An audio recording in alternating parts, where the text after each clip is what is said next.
Saber people. Mundo in the house. We also have Cinzy in the house. Everybody give a warm welcome for Cinzy. How's it Love it. going? How you doing tonight, buddy? Good, good. How are you? Oh, dude, excellent. It's been a good day, man. It's been a good day Good. so Good here. far.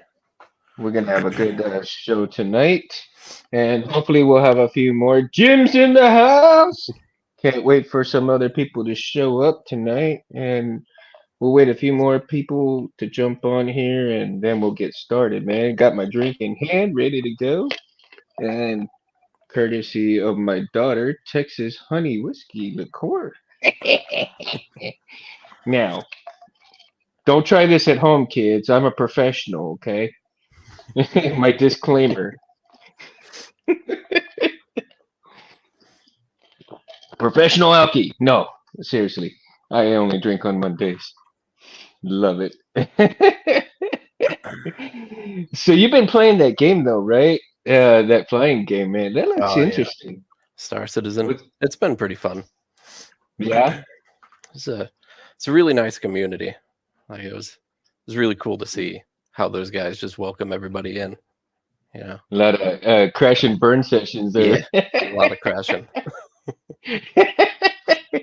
But it looks interesting though to see it, man. I was like, yeah.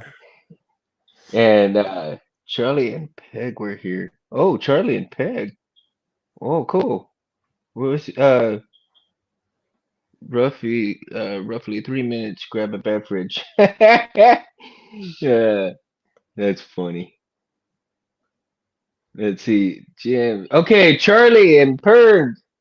Okay, so they're here. They're probably watching on. All right, so let's go ahead and get started on tonight's topic is chassis making from the perspective of the creator.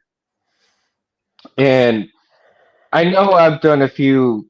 I know I've done a few episodes on chassis, but I want to get the perspective of what goes through a creator's head when they start making the chassis for the sabers. What gets your juices flowing here? Is it a certain saber?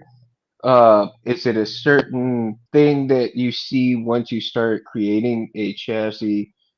What pops in your Cindy, what pops in your head, man, when you get the idea of a certain chassis that you want to build? Um, all kinds of different things. Lay it on me, my man. I mean, yeah, it kind of depends on the hilt and what you're going for. I try to kind of keep it kind of Star Wars, but Mm-hmm. I mean, here I can just pull this up. Do one of these. So this is my Scrap Flex chassis here. Mm-hmm. And really, yeah, it's just filling out spaces, adding some greeblies here and there, Mm-hmm. and some imagery.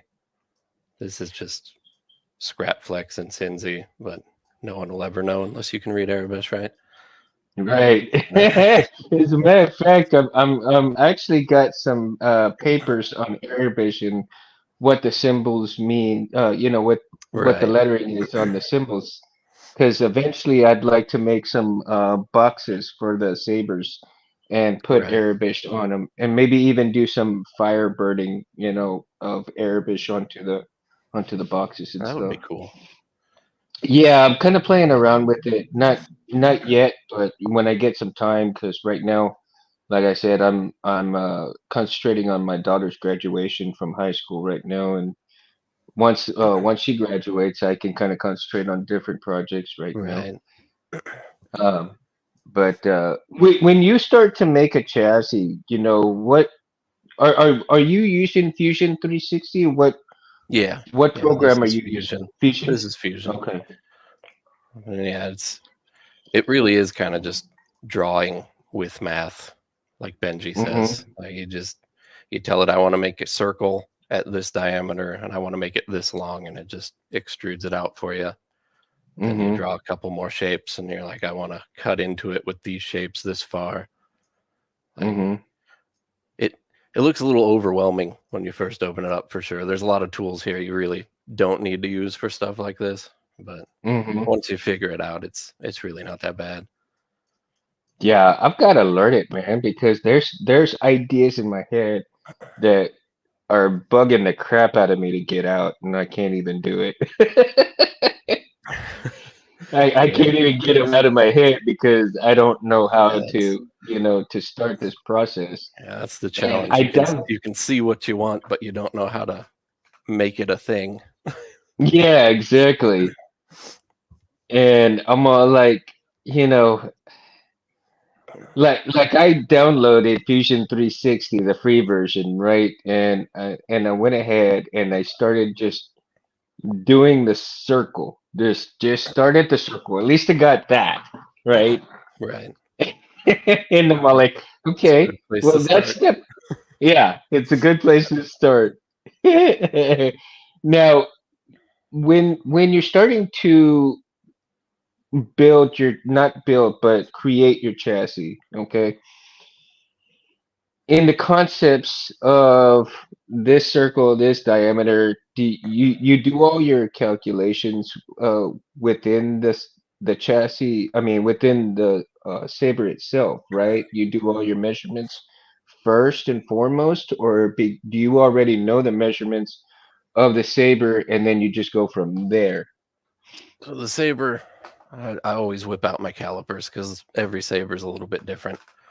So you Mm-hmm. take measurements of all that stuff first, get your rough idea of a shape, and then from Mm-hmm. there it's figuring out, how big your battery is, how much further you got to go to make space for the battery tabs, and how wide your board is, all that stuff. And really, the Mm-hmm. once you get those the first couple of times, you can write down those measurements, and then it's just copy and paste for stuff like that. So Oh, it's okay. not too So bad. once you get, yeah, so once you get to most of that stuff, then the majority of it will be copy and paste, huh? Right. I Oh, mean, that's assuming you're not too bad. using That's the cool. same board and the same battery tabs and all that. Yeah, it's Hmm. all the same. What's your favorite board? Profi. I'm a Profi boy. Mm, Profi. I'm really starting to like the Golden Harvest, actually. It is a Rich good got me board. onto that one. Rich got me onto that board, and I'm like, oh wow. But I mean, I still like the CFX too. So I haven't quite got to the Profi just yet, and I eventually I will. But I think I want to, like I said, I'm starting to build. I want to build my portfolio once Roy Boy is done, and use my personal sabers as my portfolio, because at that point, I can show people, hey, these are my personal sabers. I did them, and I'm not going to, screw anybody's up. And as I was talking to JAD and stuff, also, I don't think I'm going to. Uh, Utilize like be an installer as far as worldwide or anything like that. I think I'm probably just going to build them and sell them out of my garage, so to speak, or shows around here where I live, and provide people here with sabers instead of just taking on commissions, Yeah, that's fair. and yeah, because I think the best thing to do for myself and my sanity as well is to not take on any commissions, but show what is being done to these sabers in terms of break down the cost so they can see exactly what each part cost, why it's so expensive, and the reasoning behind the price, and they can choose to do it, to purchase it or not to purchase it.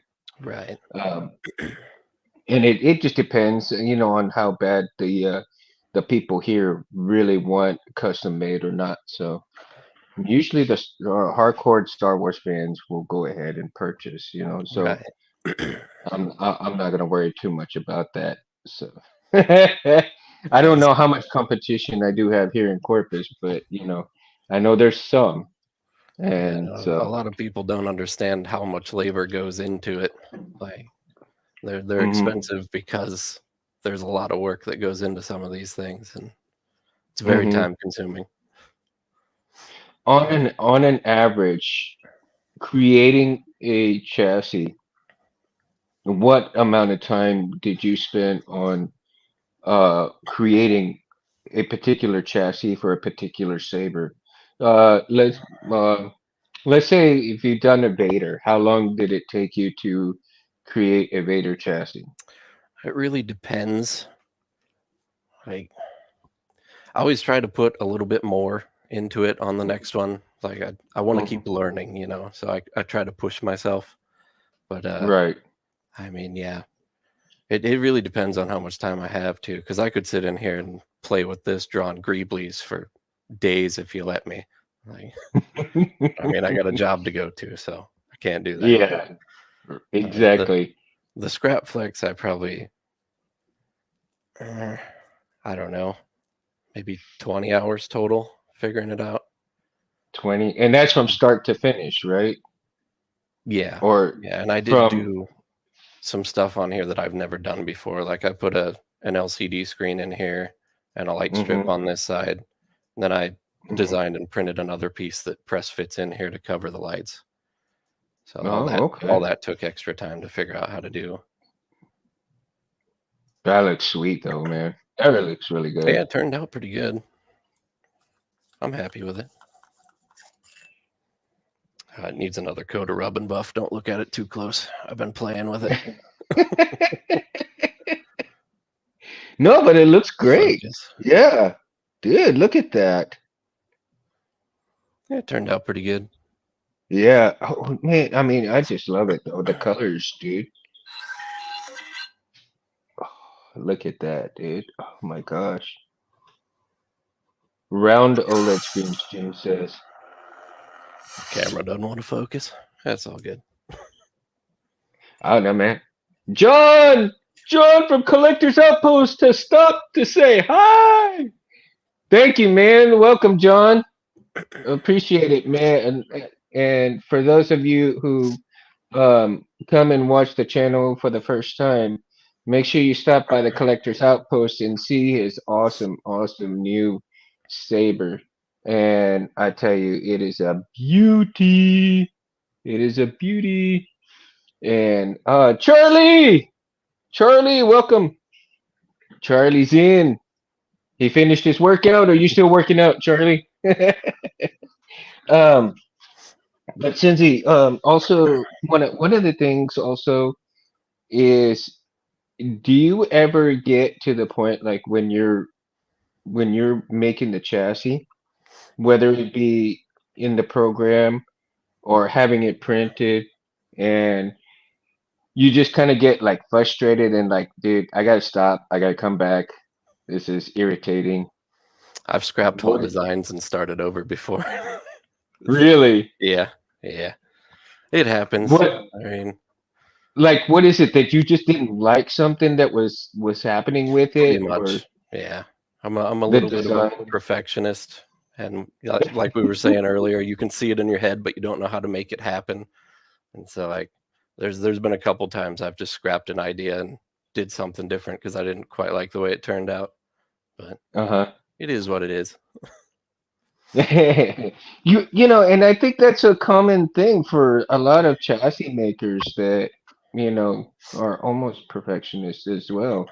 I know Jeremy at Solos, he's really a stickler for, his designs on them coming out just the way he wants them. And it would have been awesome to have him on here tonight. And but I know everybody's busy and everybody's got things to do. So um, I'm so blessed to have you on tonight too, man, because I've been wanting to have you on the show for a long time, Yeah, and I thanks for sure having me. appreciate. This is cool. I appreciate it, man. It's so much fun though. It's so much fun having everybody here, and so again, hopefully Rob, from Sorok Sabers will come and stop by so we can chit chat with him for a little bit, and also Rich. Hopefully Sangillo will come and we'll hang out with him for a little bit too. Yeah, Hopefully, cool. when they get there, I'm finish still a their noob things. at all of this compared to those guys, so take everything I say with a grain of salt, guys. You know, I am way. I'm not even close to being noob, dude. I'm like noob types -20 right now. I mean, I'm still purchasing, chassis from you guys, and oh, as a matter of fact, I actually started. You know, I've been breaking down. I had an old VCR that I'm getting parts from, right? It's a gold And mine right there. yeah, well, I found a sweet spot on here that I think I can make a couple of custom clamp cards out of this thing. And That'll I'm do. just like, I'm all like, yeah. So I'm gonna make you one, man. I'm gonna make you one and send you one. So depends Awesome. on how That'll it turns do. out. I mean, hell, this Yeah. one's a Mundo Cabrera special. Yeah, dude, it looks good on there. It looks good on there, man. But I want to send you. How many I send you? Did I send you like 4 or 5? I think 3, Only maybe 4. 3? I'll have to check my drawer. There might be 3 more in Okay. there. Okay, then I need to send you some more, dude, because I've got a couple more that I created. So, um, I need to send you some with some buttons. Let me see if I can. Do. I know I sent Rob some, and he was supposed. I don't know if he's used any of them yet or not. What is it? Damn it! I got all kinds of. See, I am so disorganized, dude, that it's not even free. It's not even funny. Me too. Like I'm in the middle of making a box right here so that I can test out blades, and Mm. I'm using Prism 5.1 in here that I'll be wiring up so I can do that. Yeah, I'm not even gonna show my workbench. Nobody needs Yeah, to see yeah. that. Exactly. A So mess right now. that is mine, man. So okay, so here's one. I don't know if I've given you this one, one of these or not. So I might have one somewhere. Let me look quick. okay.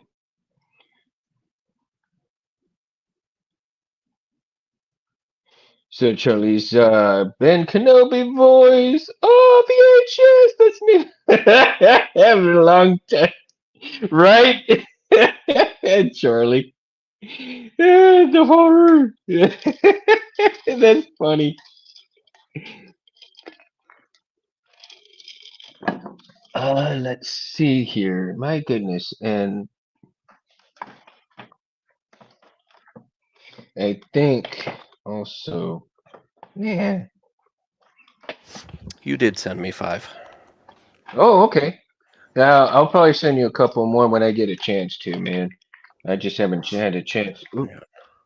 Oh, there you This go. guy, my camera does not want to focus. Yeah, no, I can see it pretty clearly. That one's good. Yeah.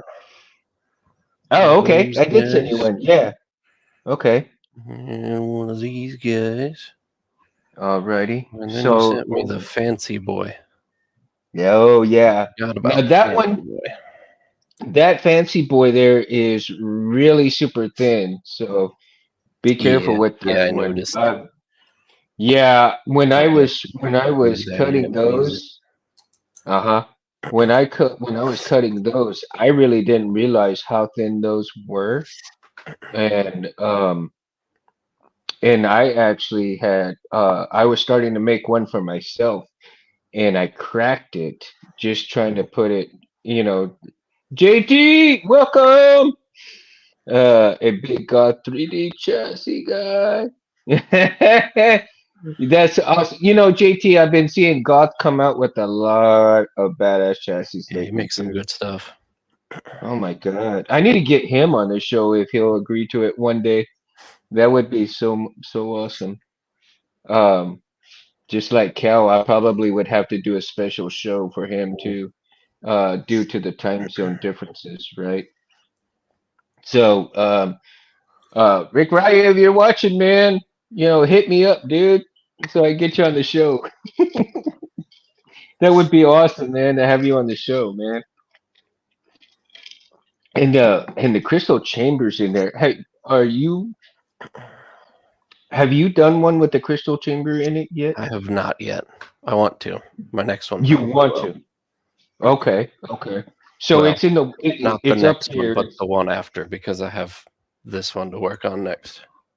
Oh, you got the Corcus. Yep.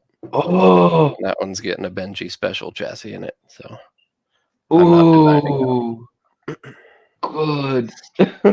Oh man, I so really wanted to get one, man. And I was wanting I was supposed to get the Lost Acolyte this past Christmas. And of course, Bills took precedence over it. So lost out on Yep. getting the Lost Acolyte at the moment, but hopefully by this Christmas I should be able to get it, and then work on other sabers to try to get. Yep. Yep. Yeah, I'll take them when I can get them. Other than that, Yeah, you gotta do what you I gotta hear do. that. Yes, sir, for sure, for sure.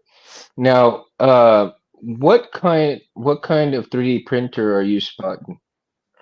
It is a Creality Ender 3 S1 Pro, Oh. which is a bit of a mouthful, but you know, Creality likes their long names. Yeah, yeah. So is it pretty reliable for you? So far, it has been. I haven't had too So many far it has issues. been. Because I've been hearing that there's some issues with Creality machines and from different people, but you know how that goes. I mean, it's the Yeah, same with any I different mean, products anyway. they haven't really innovated that much in a while. I've heard a lot of people saying that, and it's kind of true. I mean, if you look at some of the newer ones on the market, there's a lot of features Creality still doesn't have that they probably should, especially at the Mm-hmm. price point they're selling them for. But Mm-hmm. it is what it is.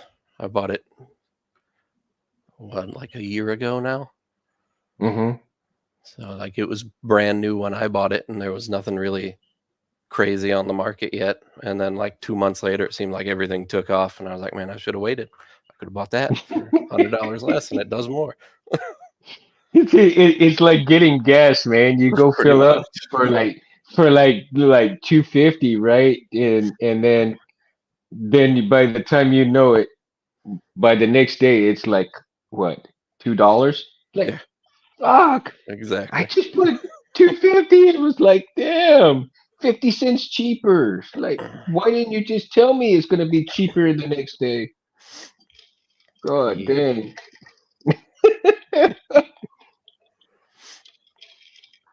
So, but my neighbor, that David, who lives across the street from me, the house from right across and off to the left, he's got a bamboo something machine. Uh, Those I are think nice. that's the. So he's got one of those. So he's doing some things. He's printing some things out for me. He's gonna print me out a Death Star lamp, and a few other things. He's gonna actually print me some slip-on things so that I can put a bench, a shelf for my bench after I get it all cleaned out.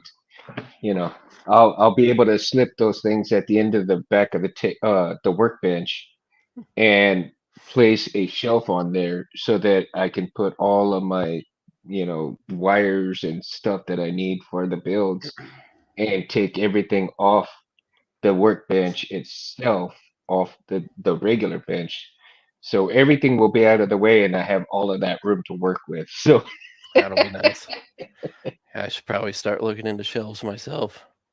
Like I said, I have two roommates, and I try to keep my mess kind of contained to the bedroom, and hmm running out of space pretty fast. So probably Oh, have to do John, yeah, something two about that. dollars. John, $2 gas is gone, man. We our gas here in Corpus Christi just went from 250 to 297 probably in 3 days, right? BK's in the house. What you drinking there, Cindy? Oh, nothing, little adult bevy. Nah, it's nothing fancy, just some Budweiser. Hey, that's good shit too, man. Oh man, that was my drink back way back in the day too. I still drink Bud. I still drink Bud, Yeah, man. ain't King of nothing wrong with it. beers. If it ain't broke, don't fix Mm-mm, it. mm-mm. But I started drinking. This is funny because I went and I'm not sponsored or anything, people, so don't even go there either. Um, uh, I started drinking Miller Lite because my father used to drink Miller Lite. It's not bad. Yeah, it's not bad. It's not bad. I don't mind it. I get a lot more wasted though with Budweiser than I do Miller Lite.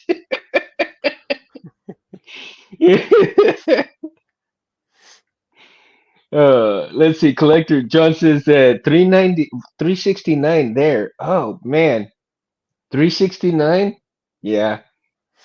Wow, that's amazing. I can't see. I can't imagine like uh, paying almost $4 to $5 a gallon of gas. That's crazy, dude. That is just Yeah, mine's, ludicrous crazy. mine's still like 330 something here. Really? Wow. Because right now we're at 297, almost $3, not quite yet. But it went from 250 something. I think it was like 252 or something like that, all the way up to 297. And that was within a matter of 3 days of each other. Jeez. It's, it's like, what the hell is going on? Well, then again, it's all that war crap that's going on. They just need to be done with it and get us back to where we should be with the gas. $2 and something cents, man. Yeah, it's getting pricey. How do they expect people to buy Sabres with expensive gas? God I know, damn. right? Sell the car. You're like, God damn, it's taking me $40 to freaking buy gas when $40 I can put in my piggy bank for a damn Sabre. It's like shit. It's Yeah, crazy. I'm just sell the car, Flavor buy a boy. bicycle. I might have to, man, the way my damn truck keeps breaking down. I'll definitely lose weight then. Damn, BK says it's $5 a gallon of gas in Los Angeles. Jesus. BK, you're probably better off buying a damn tank of gas over here in Corpus and then going back home. Everything's expensive over there. Jeez, man.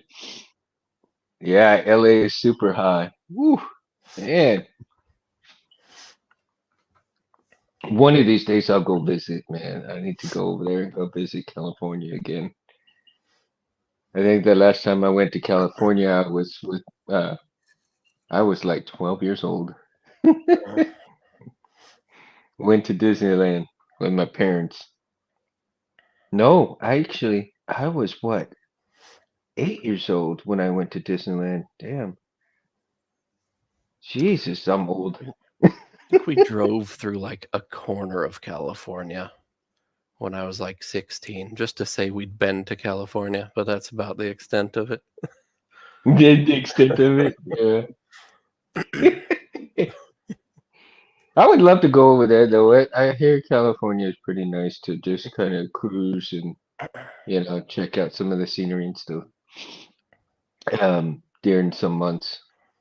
So it'd be nice. Go see BK and everybody out there Yeah. out that way. Now, since you getting back to the topic though, is when you were creating your chassis, you have particular colors in mind for the Saber, or does it come, do the colors come without probably considering what it's going into Saber wise? As long as it's one of the 4 rub and buff colors I have, I'm happy. I suck at painting. Rub and buff, you just wipe it on there and it's good. I got to try it, that man. I've got to try it because, like, here's a 21700 chassis that I got from the Saber custom Saber shop, right? And I painted this thing. I mean, it it sucks, but I mean, it's not too bad, right? You know, Yeah, it looks good. I mean, Looks it looks is what better it than the is. white plastic, that's for sure. That's what I thought. You're right. No, I love the silver because the silver, what I did was I just painted, I spray painted the silver on there. And so, um, I'm actually enjoying the spray painting of these chassis here. So what I'll do is I'll do a chassis and spray paint the whole thing, the whole color first, and then I'll go in and I'll hand paint over, what I'm trying to get on the top part of it. Um, it takes a while, but Titan, nah, you're never late, dude. Nobody's ever late on here, man. What's up, Let's Titan? see. Let's see. Here is $1.93 a liter. Oh, okay. $1.93. Damn. See, that's cheap as fuck. What? And Perk says, collector outpost, thanks for doing safer brightness bids. Yeah, let's put that one on there like that. But so Robin buff, huh? Is it usually take just a few minutes to put it on there, wipe it down, Pretty and that's much, it? yeah. Pretty Oh, much. damn. I forget what they're called. I have like these little, it's basically a tiny sponge on a stick, and I just Mm-hmm. put a little bit of a dab of rubbing buff on that and just rub it down. And 5 minutes later, it's all good. That is what she said. That is indeed what she said. BK. Dude, that's a good one, man. That's what she said. Rub it buff. Oh, yeah.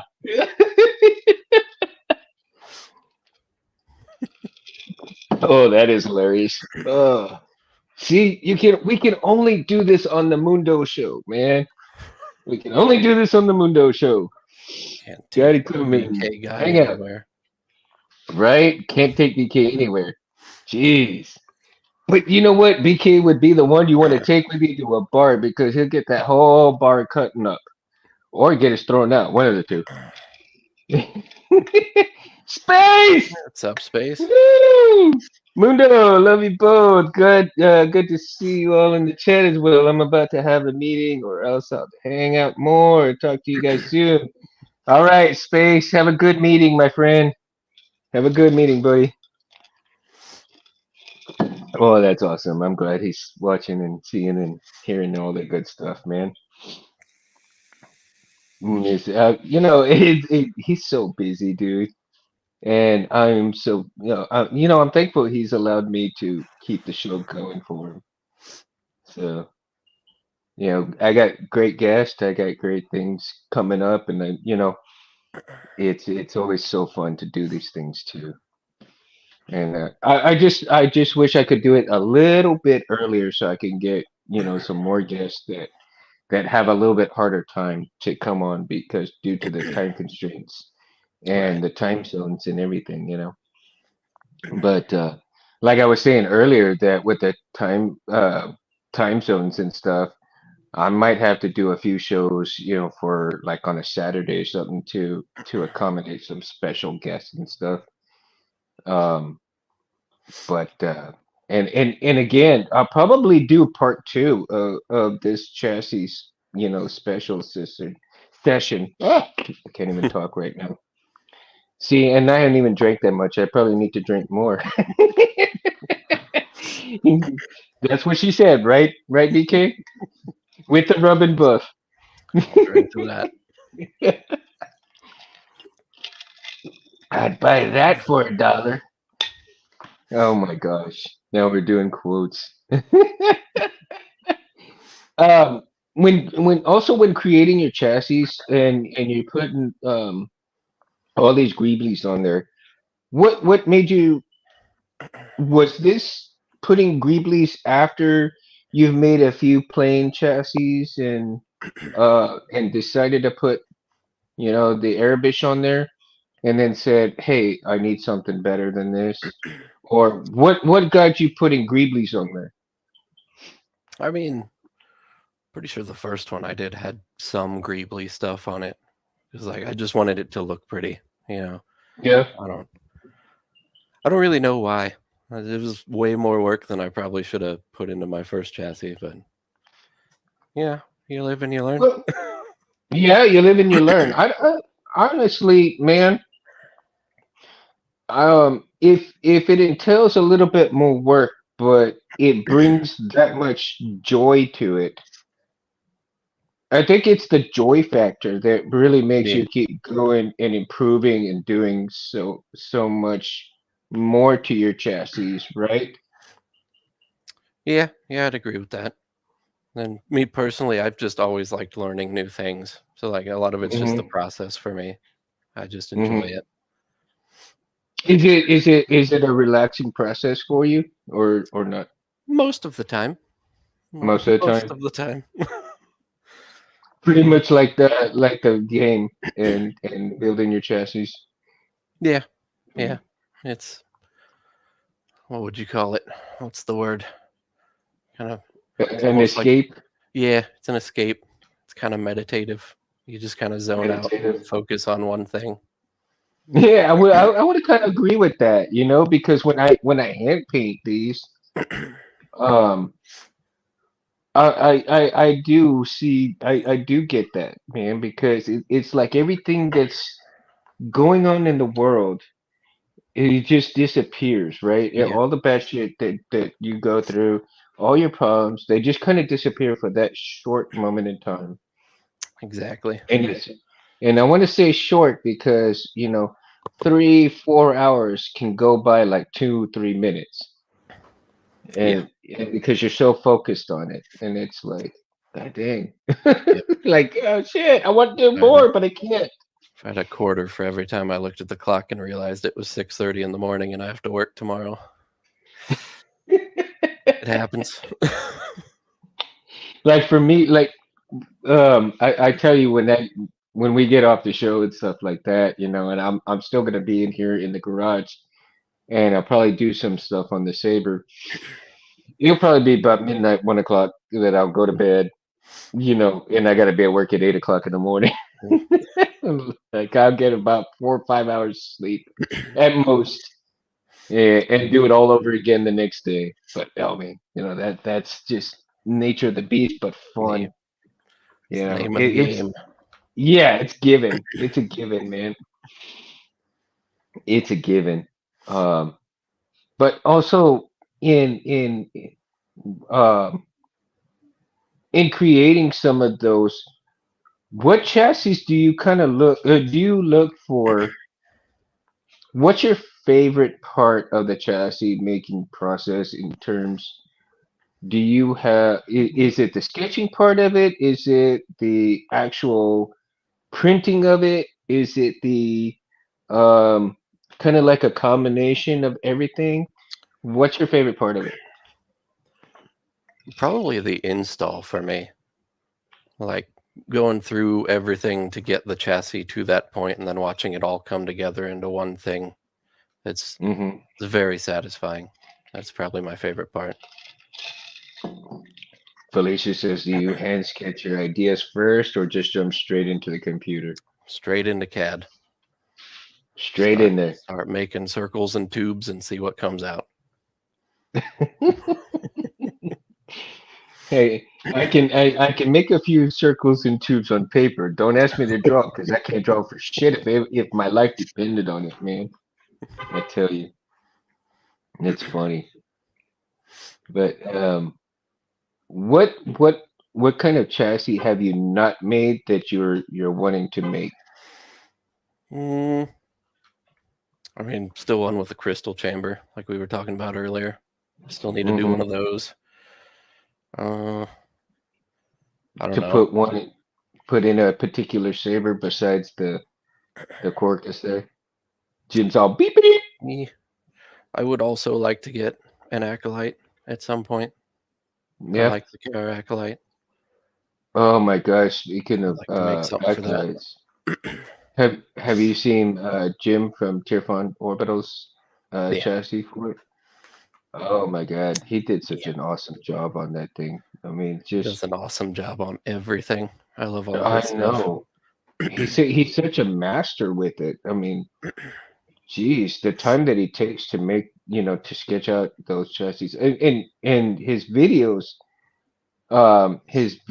are phenomenal as well because he takes that time to really explain what he's done with this chassis process, every little part of the chassis that he makes.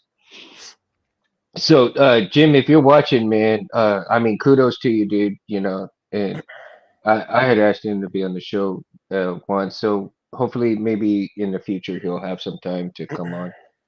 Um, yeah, I know it gets kind of late for him sometimes, and especially how busy he gets with everything. So, but yeah, he's just so masterful in a lot of this stuff that it's just such a pleasure to watch to see that much detail into the chassis, right? And all the greeblies that he's done.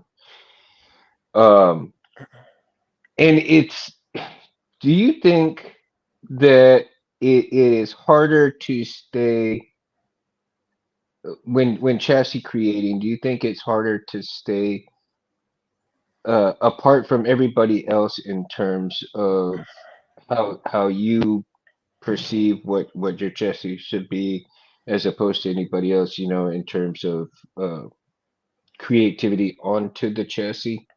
It can be. I don't know if I'm worded, you know, Yeah, I I think I don't know if I'm wording understand it it. Like right. trying not to copy everybody else because Yeah, exactly. yeah, I try not to, but like obviously everybody gets inspiration from everybody else, so they all kind of tend to look similar at the end of the day. And Mm-hmm. I mean, you can try to kind of do your own thing, and then you get it off the printer and sand it down and whatnot, and then you're like, oh, this looks like a Nerf herder chassis. How did that happen? Like, Uh-huh. but Now, I do I, you I think try to kind of do my own thing.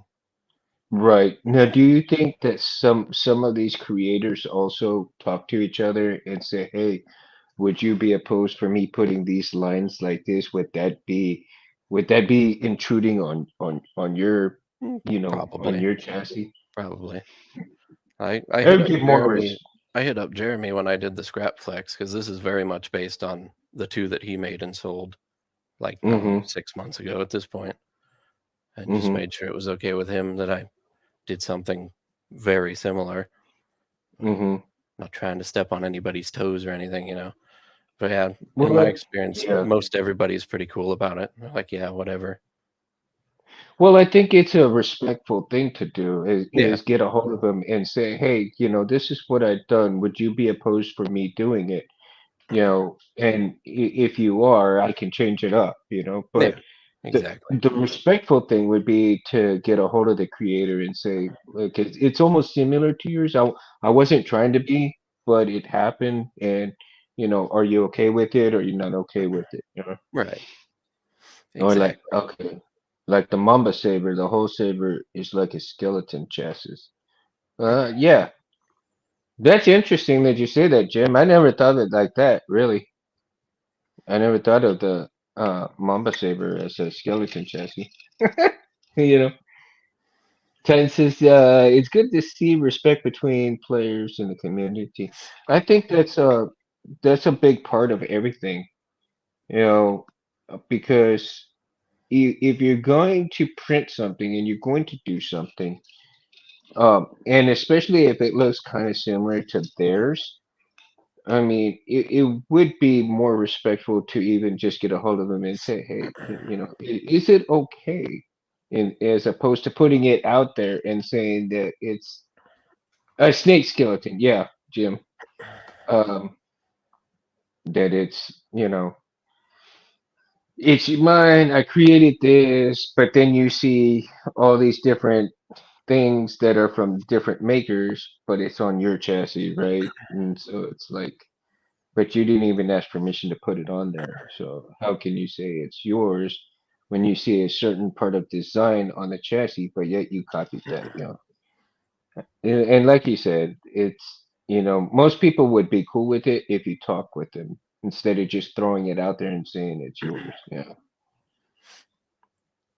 Like, I mean, like I said, I have a few designs in my head, and it possibly could somebody probably have already done them.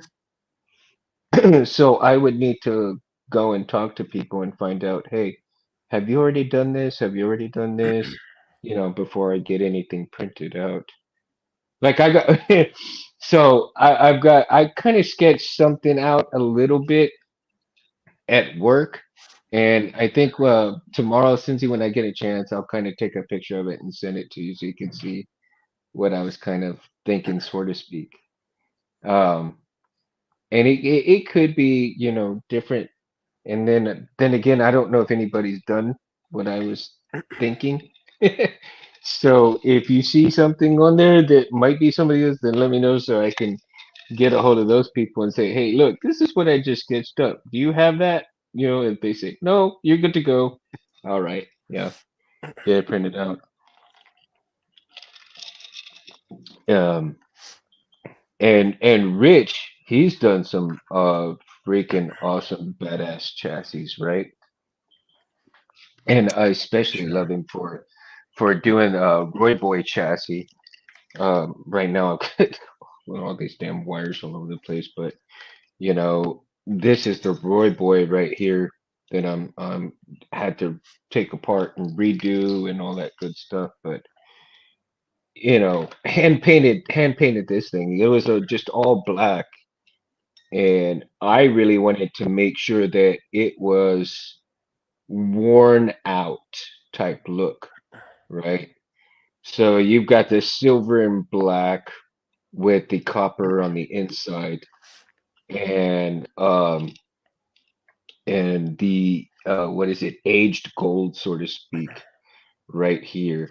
And um, my idea, you know, in terms of how I perceived Roy Boy's chassis, in the colors, because my friend, not only because he lit up a lot of people's lives, right? He was always doing something different. He was always learning some kind of skill. Before he passed on, he started learning to uh, not powder coat, but anodize things, right? And he had an anodized machine and everything, but he showed me one time the thing that he was working on. And I was like, oh, really, dude? You're working on something like this and you never told me this. And I was like, oh man. And but you know, he went 100 miles an hour with everything he did. He never slowed down. I mean, just 100 miles an hour until he got sick, and that's when he slowed down. Mm. But yeah, man, that was the whole purpose of having, you know, the used silver, gold, and copper colors, because they're just worn out stuff within, you know, the universe Right. of Star Wars, right? Right. And you see it all over the place, and of course, you know, space is dirty, dusty, yeah, filthy, man. So that's what I was kind of portraying in the chassis there, Mm. and Turned out pretty good. hopefully, yeah, not too bad, not too bad. It took me a couple of probably about 3 days to color it because Mm. I was hand painting it, and it was funny because in painting it, I would always go over like some of the black with the gold and then the gold with the black. I'm all like, shit, I gotta do this now. I can't do it all over, but okay, I'm gonna just go over where I went wrong. Okay, that looks okay. That looks okay. I was like, God damn. It happens. And how long does a print? Well, okay, you got the chassis sketched out, you got it on three Fusion 360 ready to go. How long does a print kind of take within the machine? Also depends on how big the print is, but I'd say average Hmm. probably 6 to 8 hours. 6 to 8 hours. Yeah, And do you usually have to keep an eye on it, or do you usually like start it it's and just it's kind of not a forget bad about it? idea to keep an eye on it. I mean, Hmm. I have had a few where you get 6 hours in and then the very end goes wrong and you gotta fix it and start all over. But Oh wow. Would that kind of start where it left off, or did it no, just kind of you no. just got to start over? When when I mess something up, I mess it up good. So gotta make a new one. You're like, oh. Yep, usually. Now that it sounds like an interesting process from start to finish too. But is it get exciting when you actually get onto 360? Um, like you open it up and say, okay, now I've got this idea and I'm going to get it in there and put it in there and boom. Yeah, yeah. Yeah. Usually, It's just like, usually about halfway through, because a lot of it, I kind of got it the start down to a science now. Like you make your cylinder and then you extrude your battery tray and then make your speaker pod. But once you start getting to like playing around with greeblies and making it look pretty, that's when it gets a little more exciting oh yeah, for me at Jim's least. oopsie. For you. I think that is for most people, right? I think most people will enjoy that part of seeing the fruits of their labor Right. pretty much. Seeing it all come together. Yeah. And and I've seen some of these metal 3D printed parts. Is it when I guess Rick Ryo, I mean, is it actual metal or is it just a plastic with metal, coloring to it? It's metal. It's I'm metal. not I'm not real sure how that process actually works. Like I know at work we have titanium 3D printers for some of like the really Really? really tiny implants and whatnot. Yeah, Uh-huh. it's magic to me, man. I have no idea how Wow. that works. Wow. That's crazy. That is crazy. Now, what did you ever do like metal chassis in the beginning? No, no, I got in pretty No. late. You got in pretty late, so you went straight into the Yeah, 3D printing chassis. yeah, I didn't start doing my own sabers till about a year ago now. Oh, really? Well, Okay, so maybe like a year and a couple months. It was like 2 months in. I Mhm. bought a 3D printer. I was hooked. From buying your first. So you bought your first. Well, I bought my first probably 4 or 5 years ago. It was a Hmm. Saber Forge, and it was Hmm. Tricree was still all the craze back then, and they had just come out with like they put like a little rumble pack in it, so it vibrates while it's on and makes it feel like it's humming. It was all the Hmm. craze back then. But it's silly, but yeah, it The is what it is. technology. The technology is unbelievable now. I mean, you Yeah, went from all of these LEDs to the LED strips. yeah, And then now these LED strips have improved so much that I mean you got you know you're putting these strips within the chassis, you're putting the strips well Space has got 5 strips in a in a blade. I mean my God. It's unbelievable. And they're getting smaller and brighter, right? And I'm thinking that eventually we may end up seeing like all of those yellow LEDs that you see in flashlights that have like these high lumens. Eventually, maybe they're gonna start using those. Pring says, "Yeah, that's why I'm finally getting into sabers." That's funny, man. Love that. Love it. Love it. Love it. Yeah, Yoda has something to say about that, Pern. Yep.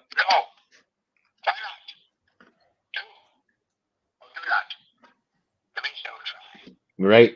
Good words, Yoda. Good words. Gotta have my Yoda. I had R2, but R2 died, so I gotta replace R2 eventually. Yeah, the Cobb NeoPixels are great.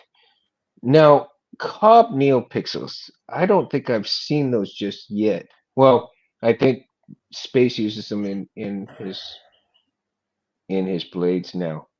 I'll have to check into those because I haven't really looked into them. Um,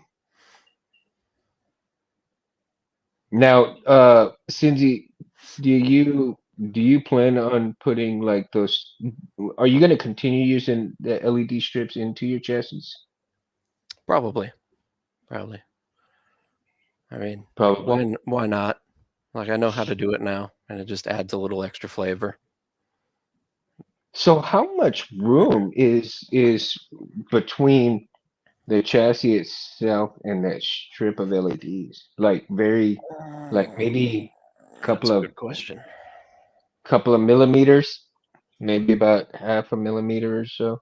Mm, oh, that's the wrong chassis. I have to. Okay. Yeah. Oh, maybe the LEDs are in the blade, Jim. About a tenth of an inch. Oh, a tenth of an inch. Yeah. Oh, wow. That's crazy. Yeah, you want to leave a little bit of plastic in there because if you try to print it too thin, it becomes brittle and it can break like at the edges. Mm-hmm. So I always try to leave a little bit more than I think I need just to be safe. Mm. Now, in printing some of these chassis, have you actually printed some that broke when you're trying to install them? Yeah. Or Yep. yeah. Yeah, that was part of learning. It's like I was trying to speed up my prints and thin out my walls and lower the infill and see how minimal I could get it to see how fast I could get it to print. And yeah, that was Mm-hmm. a mistake. Because you Oh, start wow. thinning out walls and lowering infill too much, and then the whole thing snaps. Oh, wow. Yeah, because as a matter of fact, on this one here, I guess I got the piping just a little too big that because if you look at the Vader chassis right here, and I've got the piping just good in here, right? But I think I got the wrong size of piping for this one, and when I tried to put the piping on here, I actually end up cracking this thing, man. Oof. And I'm all like, oh no! It's like I was so pissed at myself. I don't know if you can Oh yeah. actually see it like that. I'm all like, Whoopsie. and that's because I took sandpaper in here to kind of make the well a little bit deeper and wider so that the piping could fit much easier. No, it didn't work. I was like, I sanded probably for about half an hour to almost an hour, and and uh and it's like on both sides, man. And still the pipe did not fit. I'm all like, okay. When I cracked it, I was all like, I guess I have the wrong size of piping that I thought was the correct size. So now I gotta reorder another one of these. But at the same time, I'm all like, I got myself a battery holder and I won't have to worry about it. That'll It was work. like yeah, it kind of worked out for the better because I'm always leaving my battery around, right? My battery right here, I just pretty much sit it on anywhere and I leave it there, and I'm all thinking to myself, shit, I just put it in here and I can set it right there on the table or That'll do. wherever, and it's not just lying around where it'll fall down, right? So if it falls down, the chassis will protect it. That worked So out. it worked out, and plus I can actually just install this thing for uh just a kind of what do you call it? Uh, just a plain Jane install for, testing things.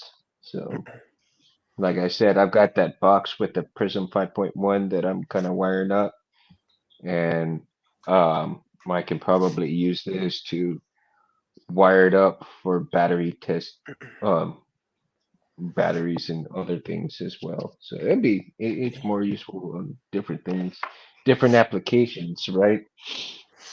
So, actually, last night I was kind of figuring things out for the Vader.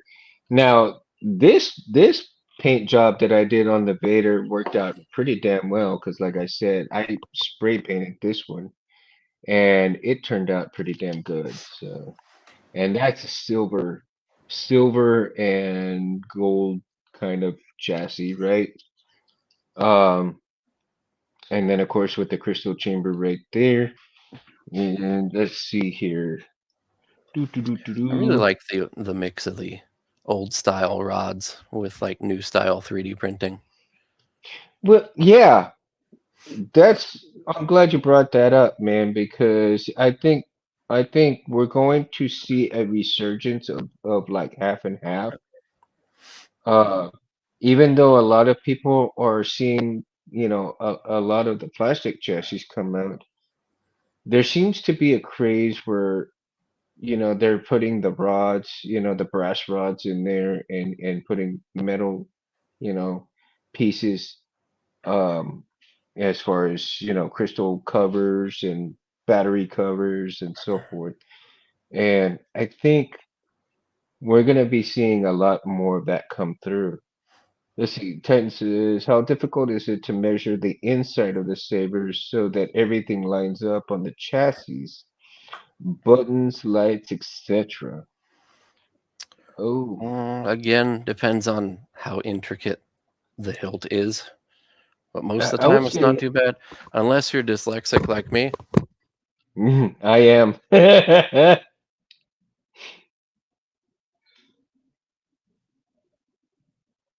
That's crazy. You and I are both And it dyslexic. and it takes a few tries.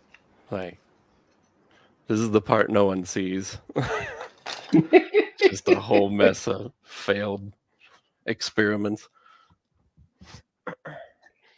I think if I was to get a machine and do that, I probably would start, okay, making just make like a probably a speaker pod at first, and that's, start with that and then go from there, right? Right. So in getting back to this, I decided that, okay, I'm probably gonna pollute something here, but I've got a little LED strip right here. I think it's one, two, three, four LEDs right here, and that's gonna go flat right up in here and wire it down, right? And the crazy thing is, I took apart a screwed up radio that was not working anymore, and it had, that black mesh that covers the speakers, right? Right. So what I end up doing was taking this piece right here, and I put painter's tape on it so that I could kind of use my clippers and clip it out, measure it out. And I still have a lot of work to do on this though. I mean, I still have to sand it down quite a bit around here and then just kind of get to where it fits up and around so that it will cover those LEDs like this. And then on the inside, Good idea. I'll still need to put you know, some kind of cover on the inside, but you'll see the black mesh light up after that. So like I said, it'll cover the LEDs here, keep the light in here, as well as lighting up the crystal right there. Hopefully, that's the idea for it. So we'll see how Oh, that's gonna nice. work out. Now you're giving me ideas. Yeah, I still got a couple Bluetooth speakers that don't work out in the garage. I might have to pull those apart. You know what's crazy, dude, is I was at work and one of the consumers, he likes to they give him all kind of broken stuff to carry around over there, right? And he's like, "Here, I brought you something." Like, and one of the ladies said, "They're broken speakers. They don't work." I haven't even tested them out yet. They just have the wires that were cut. So I'm like, okay, I'm gonna bring them into the garage, probably test them out and see what happens, right? But they have the same kind of mesh on their. And I'm like, two speakers, and if they don't work, I can trash the speakers and keep all of that mesh for all my LEDs and stuff that I can cover up and use for lighting and stuff. That'll do. Yeah. Like, and it's a found part. You can't argue with found parts, right? No And kidding. it's kind of like stuff like this right here. I mean, it's thin, but and you can see the LED through it, but it's still kind of, puts a little bit of diffusion on it. Right. And so it's like, that's crazy, right? Yeah, that's crazy. My If it works, God, it works. it works. Man, a whole hour went by that quick. Jesus, it felt like only Holy. 5 minutes. Yeah, I didn't realize Man, it'd it been felt that like, long either. yeah, it felt like 5 minutes, right? Oh my Pretty much. God. I'm amazed, man. I'm amazed. I don't even know what time it is, really, because I'm using my phone, so I don't want to mess with it when I'm in this mode right here. It's let's see, I started at 8:30, so it's about 9:30 here. Yeah, about 9:30 here. Well, Rich may be coming on pretty soon, so I'll probably kind of keep going on with this. And if you have to take off, man, let me know, man. Oh, I got You know. nothing to do, man. We can Okay, hang out. cool. We can hang out. That's what this is all about. Hanging out. It's Mundo's world. I don't want to start getting into that damn Elmo noise because I tell you what, I'll get his can. If I start sounding like Elmo, dude, I know the show's canceled already, man.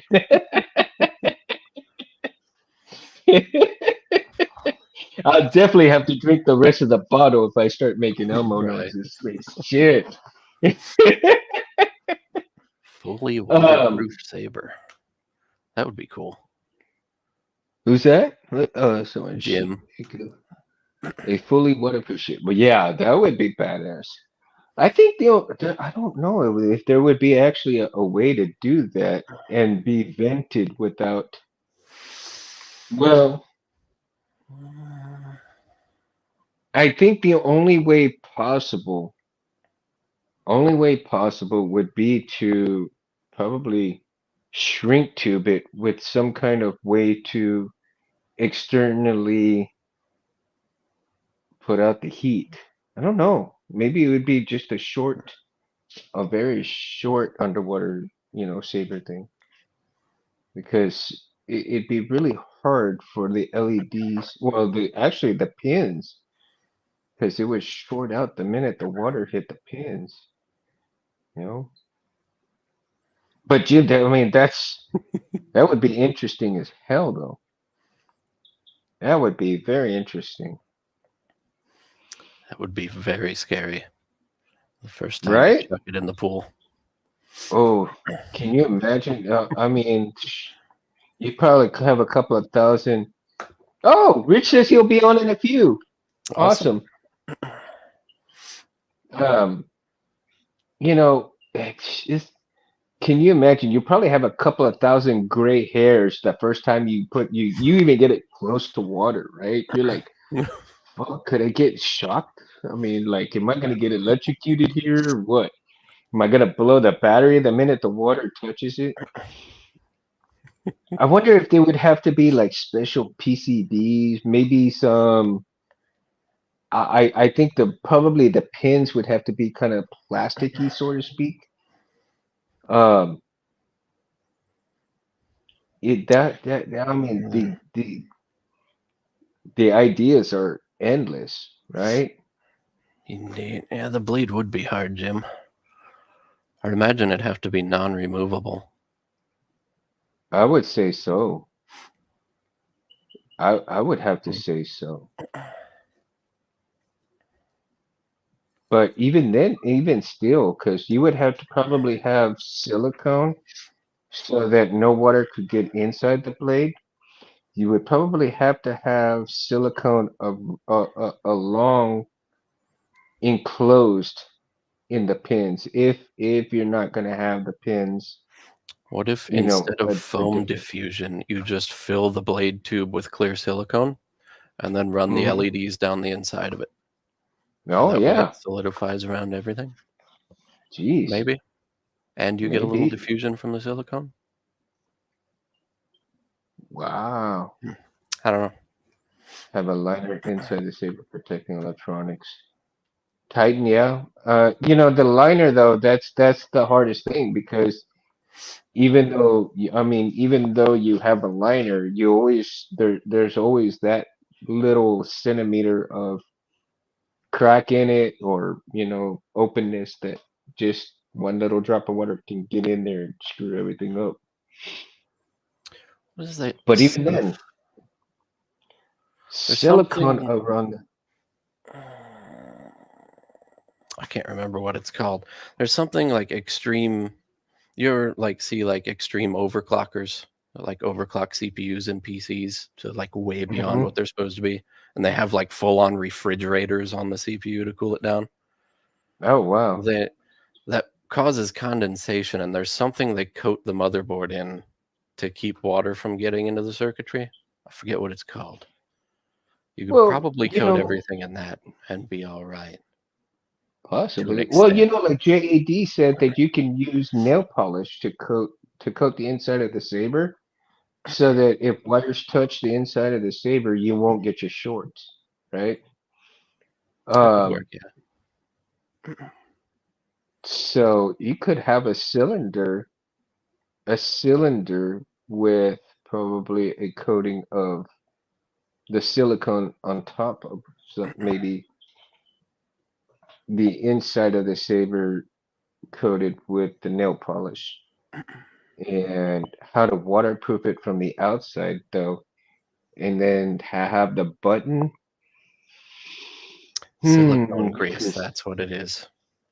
I don't know why I couldn't think about that. silicone We were grease. just talking about silicone. Just add Hmm. grease to the end. Silicone grease, God. But that actually would be amazing though. Can you see Disney would go gaga for that shit? And I tell you, did you watch how that gentleman that was the creator for the new lightsaber that they had? That he was honored for something, um, creator of the year or century or something like that for creating Disney's new lightsaber bit. I don't think I Um, saw that. that black gentleman, he had been trying to create stuff since he was like 5 years old. Man, he'd take apart things, and his dad did nothing but just encourage him and everything like that. It's crazy. For him to come into Disney just like that and pull something off like that. And then that walking floor that he did too. Mm, So it's like, yeah, I've seen that. That's pretty can cool. you imagine? Oh, the potential with the VR that he had on Yeah. that thing.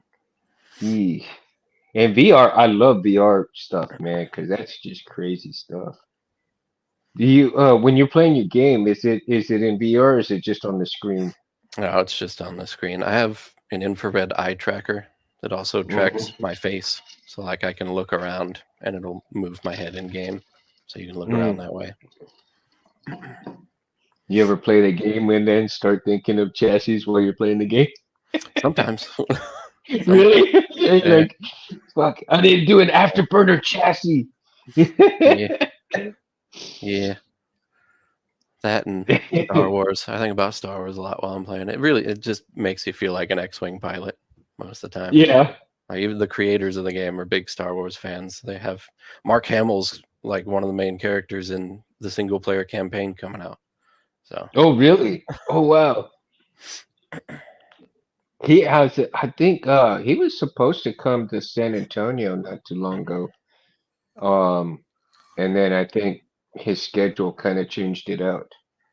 Uh, but there's a lot of Star Trek people that are coming to San Antonio for SpaceCon, and oh, let's see, I think Rich is gonna come in at the stage. And Rich, what up, amigo? How's it Mundo, how going? you doing, buddy? Hey, Susie, how you doing? I'm doing well. How about yourself, dude? Doing great, man. Doing great. Just getting Good. ready I'm for glad to bed. have you. So Glad to have you on here, man. yeah, man, I can hang out for a little bit. Cool, man. Cool. So, like I said, tonight's topic was, the chassis from a creator's perspective. What did you start 3D printing chassis, or did you start making chassis kind of like this with the metal rods at first? How did you get into making the So chassis? when I got into the hobby, I guess it was chassis were just kind of starting to come out. Really, like goth was just starting to get real popular. Mm-hmm. So I started like buying chassis from like Shapeways and stuff. And then Mm-hmm. there was a 3D printer at the local library in my town. So I started making like real basic ones. And I kept going over there to get it printed, and it would take a couple of days. And I was like, well, how long could it take to how much could a printer be, right? So I ended up buying a printer, and then now I have like 6 of them. 6 printers. Yeah, My God, no wonder you're so busy. yeah, too many, man. I got too many. But I got the one that Albert has, the Bamboo Lab one. That thing's awesome. So we just got that one. Bamboo Labs. Okay, I'm glad you mentioned that because actually my neighbor Dave that I was telling Cindy about, he has a Bamboo Labs one, Yeah, they're great. and so he's printing me some stuff out. He's printing me out a Death Star lamp Oh, and nice. a few other things, and I think I'm gonna eventually hit him up for some blasters. So. Yeah, dude, those are awesome, man. I mean, those printers are really good. Like I have the Bamboo one, and then I have a couple Neptune Elegoo printers that are Hmm. good. I think I sent you a link to one of them. They're good quality printers. I have the Right. Plus, so it does a little bit bigger stuff, and I did a helmet for the first time, which was pretty cool. And then I have Hmm. a resin printer where I do all my chambers is in the resin stuff, so which is a whole nother Hmm. thing. It's a whole nother a A whole whole nother nother thing, beast. dude. Yeah, it's so messy and just like toxic and just it's just a mess. If you have a fail, if you have a fail with like an FDM printer, it's like all right, we got spaghetti wastes of filament or something. But when those Hmm. resin printer things go, man, you gotta like get in the vat and scrape out the part that failed, and it's just a whole thing. But they print nice, and I got it down to where the chambers are small enough that they print decently quickly and not too many Hmm. problems. Oh, that's good. That's good.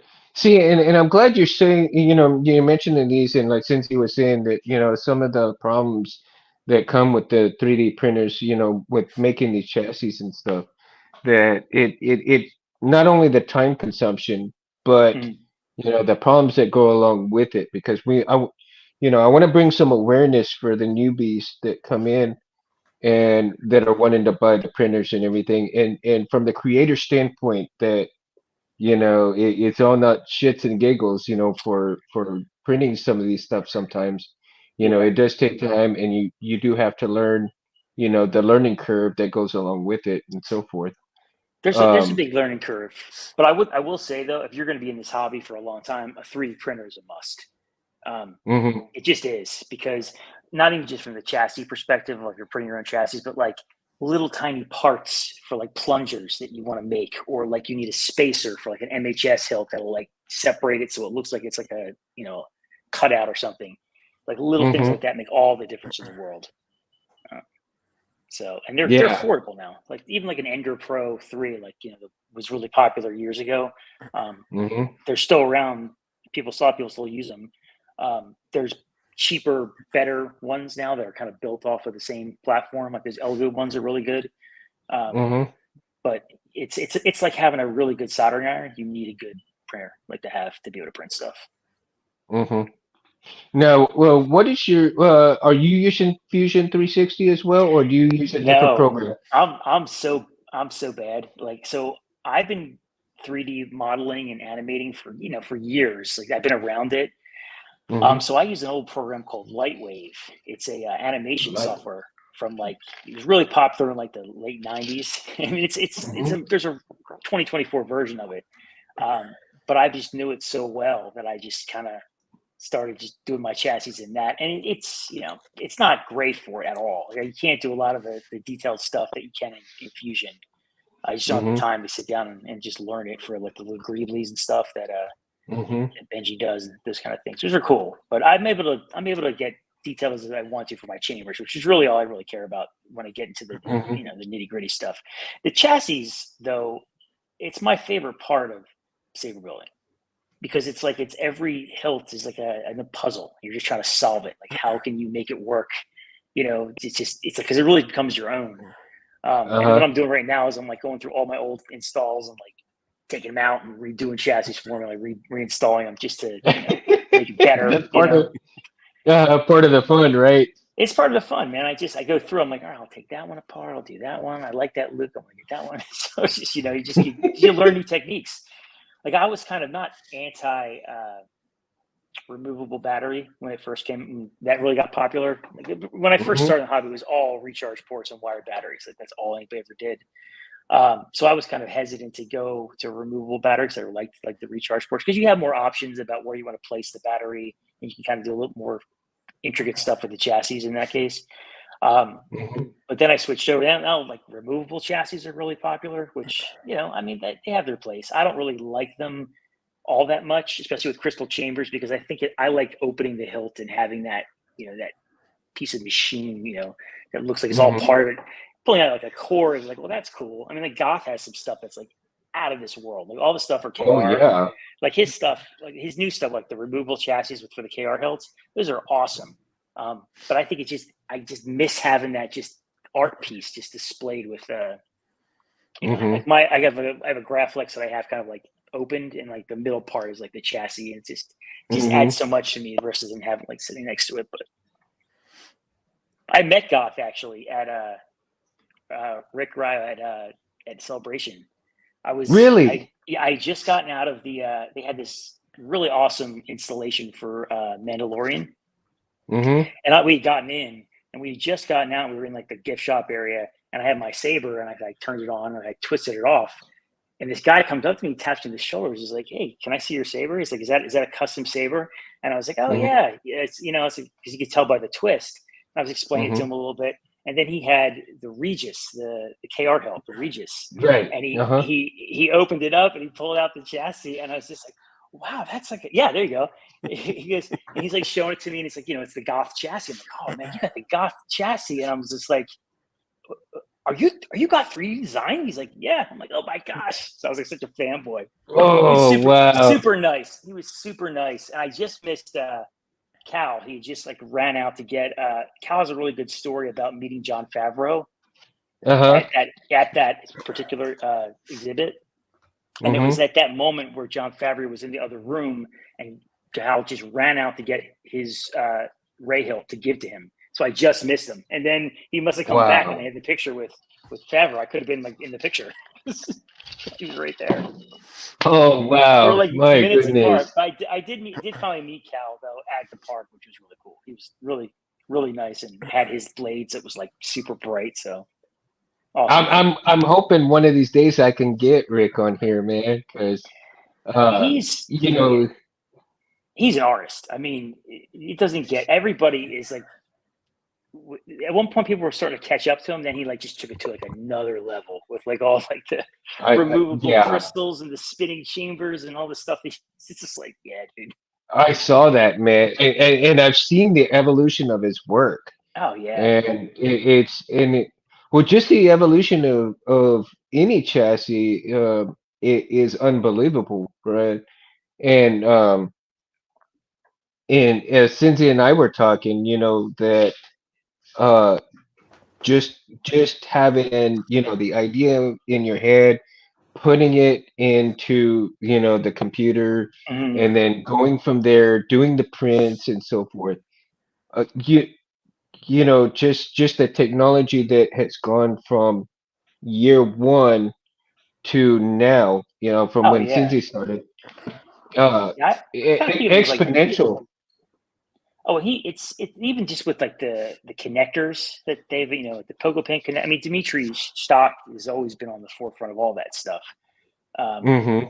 And his chassis are crazy too. If you ever go his stuff on Shapeways, it's like one tiny little part that you have to buy for like another tiny little part. I don't know Yeah. if it's like crazy how these like things like connect.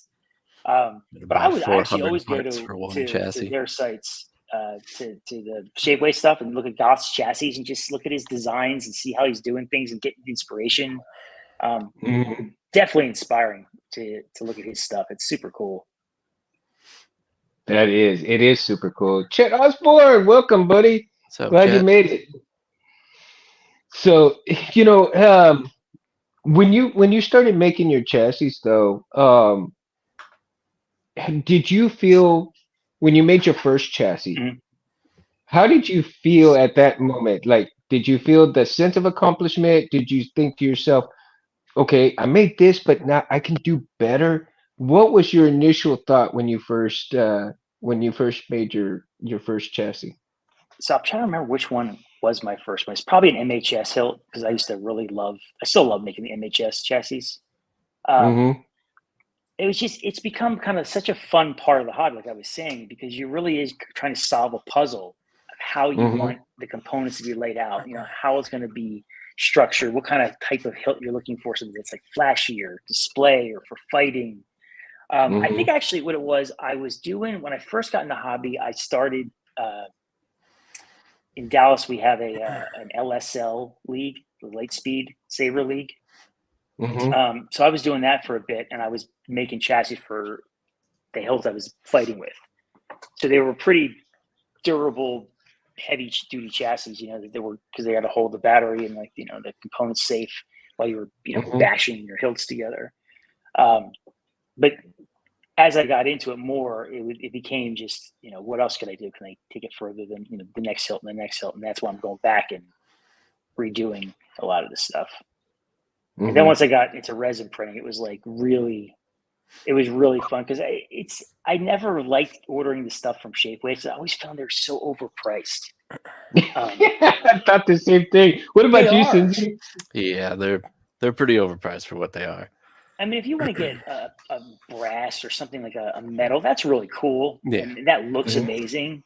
I have a Goth metal chassis that I got secondhand that was through Shapeways. It's gorgeous, but Mhm. so expensive for something so small. It's crazy. Mhm.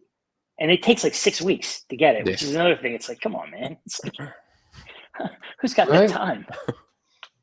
Yeah, and I've seen like some of the parts that are like about this big, and they want $25 for it. I'm like, Plus Jesus, shipping. if that thing plus shipping, and Plus, if that thing snaps in half, you're out $25 plus yeah. the shipping. hmm And it's like, really? I mean, And, come on, and from what you I've know? heard, if people who get like metal chassis and stuff from them, they still have to file them down a lot because it's not like a real precise, you know. Mm-hmm. I like the homemade chambers too that are made out of metal, which is cool. The found parts, which are neat. Um, plumbing connectors are good because brass and they're Mm-hmm. small. You use those fixtures, those little fixture things. Oh Um, yeah. I mean, like I was so pissed at my wiring. I was like, this close with Roy Boy being done. I mhm. mean, I really had probably three wires left to go to just put the battery in and test it out. And I had the three of the 22 gauge wires together, and Mhm. I could not stand the way it looked. I could not stand the way it looked. I said, that is just not clean enough for me. Right. Like, oh You, my God. something I want to try that I've been doing, and actually I really like how it's been working out, is I've been trying not to, because I used to, join like my positives, all together, um, Hmm. like a fishtail of it. What I started doing was I started having everything come out of the PCB because, like the PCBs will have like 3 or 4, positive pads plus the pin Hmm. pads really.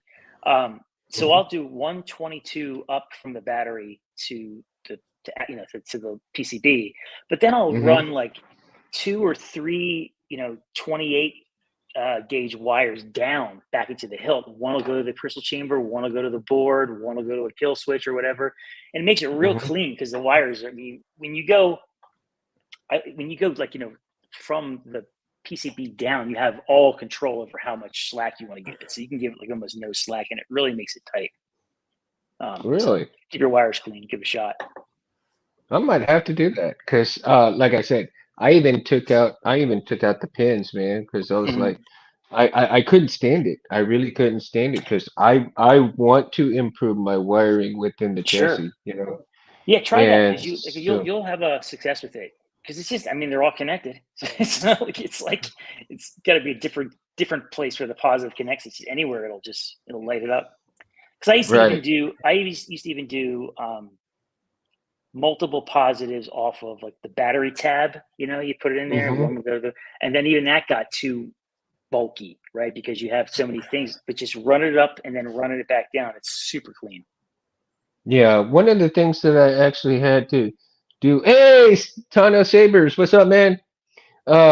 One of the things that I did was I actually got uh the 322 gauge wires together, and then what I did because it was sticking straight up is I folded it over and then folded it over like this, and then I put the shrink tube over this so that all three of the wires were You mean together, on the and then board? You in mean? one single one.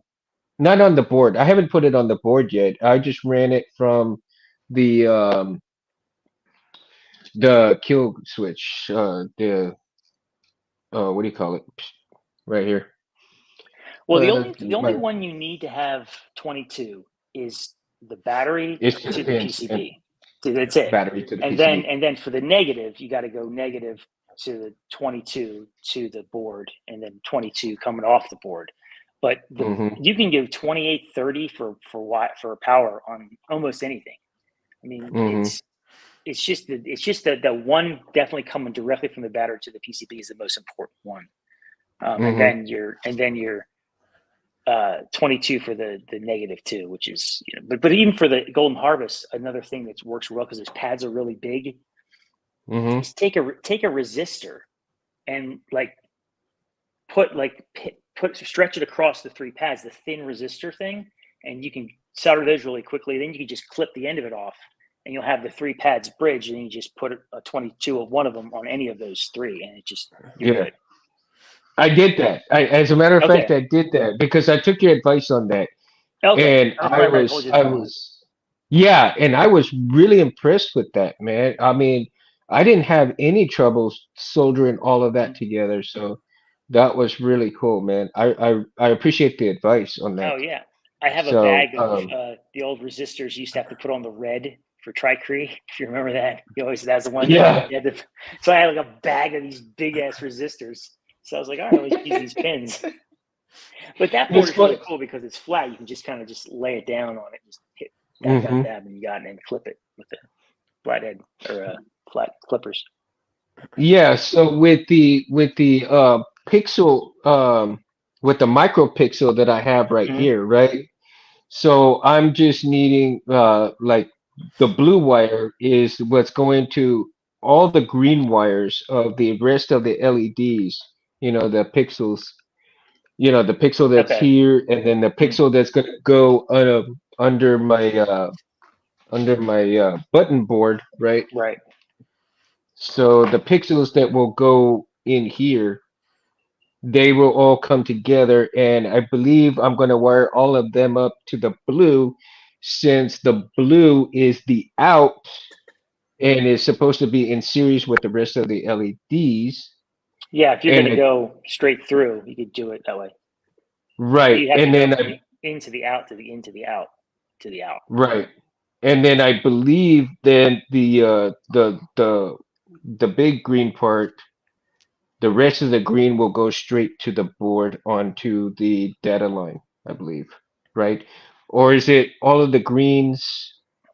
Well, are you Or so your data line is going to be green on the XN LEDs?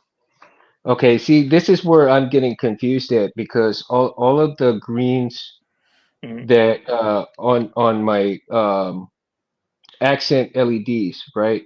All of the greens are going to come together to go into the blue, which is the all of the accent LEDs together. Wait, So I you got to have have them in a one row. Yeah, you got to have them in a row though. in So a like row. it's gonna be like the in of the one LED and then the out to the next in to the out. It's like a chain, like a little, and then it'll go up. So Okay. if you do the pad, if you're going to do one data line, you can run two data lines, but Golden Harvest makes it a little tricky for that. They Mm, have a nice little feature if you do it on the one. I think if you use the pixel accents, you can set the number. So you can set like, mm-hmm, I think up to 8, I think, um, off the same thing. So like the first 8 pixels of your blade is mm-hmm. inside the hilt, and then it goes out to the blade. So you can add like a sequence on those things to, blink or fade or whatever. Right. See, so the like I'm running the main, like I've already got the main uh green line that goes onto the board to the That's the pins, data. right? That's the data out, right, of the board. Right. Okay. From the board to the pins is data out, right? Okay. So you're gonna have just one line with that. So what see my like I said, the reason why I'm getting so confused in because I'm dyslexic as well. So just like me and Cynthia are both dyslexic and it kills me because I have to recheck and check and recheck and Mm. just kind of go over it over and over again. And it sucks. It drives me nuts. Um, but all of like I said, I want to get even the I guess what I might have to do with just the that micropixel is just put it by itself on the board and then just get the rest of the LEDs, the accent LEDs together and run it that way. Does it have an out? Does it have an in and out in that micro one? It should. Only the micropixel has an out, which is this one right here. This one right here. Okay. And then That's the only one. The rest of them have the three that are just the data, positive and negative. That's it. so you have, how many do you have? You have the micro one. You have the LEDs under the card, right? Right. So I have this little strip which is going under the buttons. It Then I has an have out. this. It has an out. Well, yeah, it has the data. So Mhm. and then this accent LED right here, right? Mhm. And then the micropixel. So all of those together, I wanted to put together and then, Yeah, just think of it see as how. just think of it in terms of like it's just one big line of LEDs, one big string. For the Mhm, data. The power can come from anywhere, but it's like everything just like data in or data out from the board to the micro X one, the data mhm. out of the micro to your strip, the data out from that one to the PCB. So it's just like one big string. Oh shit! So it sounds like I can just run all the out and all the greens all together and just run it all Yeah, it just has to be to the just bottom. one big string. Like think of your blade as Okay, this long, and then you're adding this much more to it inside the hilt. So it's like okay. Think I got it now. That's what. Let me get Ton of Sabers in here, guys. Hold on for a minute. What up? What There he up? is.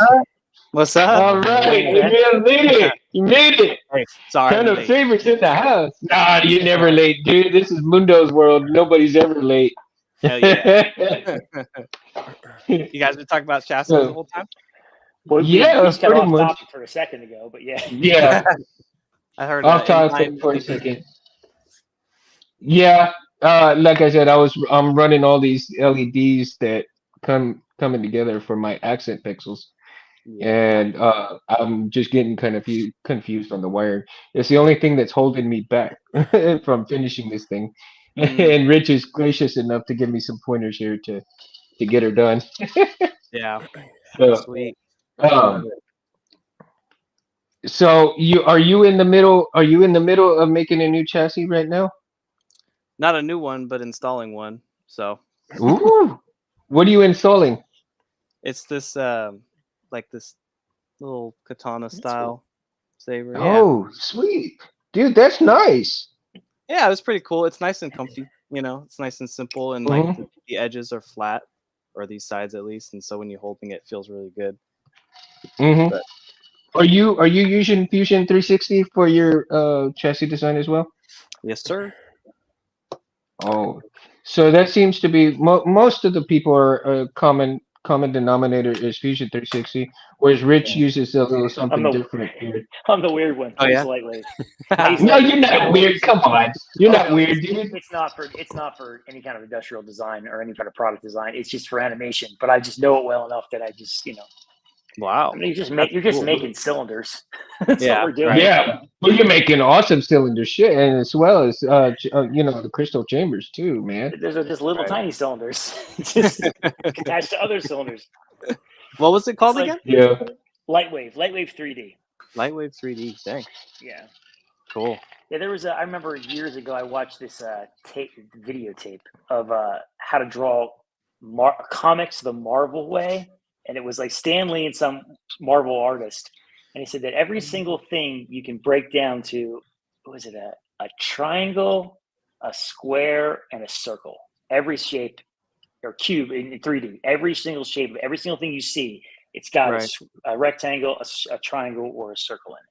So if you look at anything in Wow. front of you, like, oh, there's a circle, there's a triangle. Wow. So it's just little circles, little cylinders Interesting. that bend. They Uh, bend in so rates. that's awesome, man. Yeah. That's really cool. Because I'm really big into Marvel comics as well. So I've got like a lot of Wolverine and X-Men.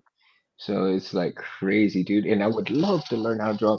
But man, for the life of me, even if I try to save my life by drawing, I die probably within the next 5 seconds or so. Because I even screw up. I even screw up a stick figure, man.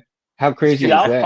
I'll find that video's on YouTube. I remember I found it a couple years ago. I watched it again. I'll send you the link. I'll find and send it to you. It's crazy when he draws like a character just made out of cylinders and spheres and Hmm. triangles. Next thing you know, it's like you have Daredevil. It's like, whoa, how That's, that happened? that's cool. Nice. That reminds me of those like Disney classes you go and you can like draw a character. That's cool. Hmm. Same thing. Hmm. Now, Adriana, did you make in your first chassis that you were building, was it straight up was it straight up 3D printed? Was it with the kind of like these right here where you got the disc and so forth? What made you get into the chassis building process? I think if you're like looking into just building sabers, whether it's for yourself or mainly when you're trying to Hmm. build it for other people, you have to get your own printer and print them out for it to be efficient. Because I started out using was it Shapeways, and it's Hmm. like you know printing a basic chassis and versatile. It's like what 40-50 bucks minimum, as opposed Hmm. to having your own printer and then it costs like what a matter of cents each because it's material. So There's it's just constant efficient. rework. Yeah, and then if you get something wrong through Shapeways, it's like another 40-50 bucks to get it reprinted. So Yeah, so that seems like a big deal is the cost differential as well.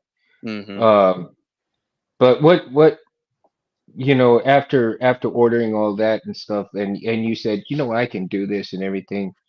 Do you remember what your first chassis that you made was? you know what? Let's see. Actually, I think I have it. You have it. Oh Yeah, wow. because it came back to it was a saber I built for my brother back in the day. He's kind of Uh-huh. single-handedly helped me start installing for people, because he kind of was like, "Here, make me Hmm. this saber and this saber." That was the first few I ever put up on YouTube. But I think I got the first one that I ever designed. Let me get that. All right.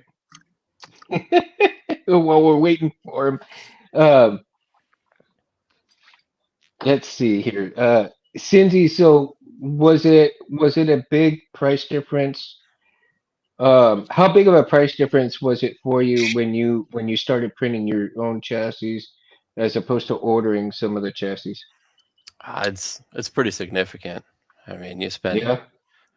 150, 200 bucks on a cheap 3D printer, or you buy, what is that, 6 or 7 potentially already printed Or chassis. You less. could have just bought the printer and done it Mhm. Hmm. yourself. See, and you know, one of the reasons why I'm asking is because you know when the newbies that come in and they see that you know this this vid, you know, they are aware that you know they don't have to stick with just you know ordering from Shapeways and you know there's other ways to do things. So Yeah. don't just limit yourself to Yeah. one thing. And you don't have Yeah. to really even get into designing them anymore if you don't want to. A lot of people put STLs out there, so you just download it, print what you need, Yeah. good to go. Or you Yeah. can modify And it. it's, It's a good Yeah. thing to do is take it and modify it and learn how to do stuff. I mean, a lot of times I'll take a chassis, you know, that I mean, Albert's been super helpful sometimes where I'll be like, hey, dude, have you ever built a chassis for X and whatever? He's like, yeah. I'm like, can you send me the button section so I don't have to measure the buttons? Because that is the hardest thing Yep. in a chassis is the Yep. buttons. To get them to Really? fit and in the place. It's the plungers, dude, you'll have 30 prototypes to get Yeah. that plunger. It's like I got the space right, but it's too shallow. I got to make it bigger. It's just the whole thing. wow. Yeah, to get the right That's amazing. heights and that little bit of clickiness. It's like This one I'm working on right now. It's a SID 89 Sabre SID, and Uh-huh. you know how it has like the buttons or the lights on the side. So these are pixels with a button underneath it. So it's got to be springy enough to be able to push the tactile of the button as well as you know have it light up and fit. It's just been a nightmare. wow. And this Yeah. just tiniest hill too, so it's like you're just Crampo. yeah, exactly. Talk about wire management. Yeah, that's a tough one. it's a must. Yeah, the wire management is so important. And you know, every video that it has come out stresses wire management. Mm-hmm. It's part of the chassis How too, though. right, It's part of right. the chassis. If you When design the chassis well with the wire channels is a big part of it. hmm Yeah. What do videos you you been do watching you recently? enjoy do you enjoy running the wires sometimes through there, or is it kind of like a pain in the ass for you? I was looking to see your guys' reaction Everybody immediately. I know. I was like, oh my God. What kind of can of worms did I open?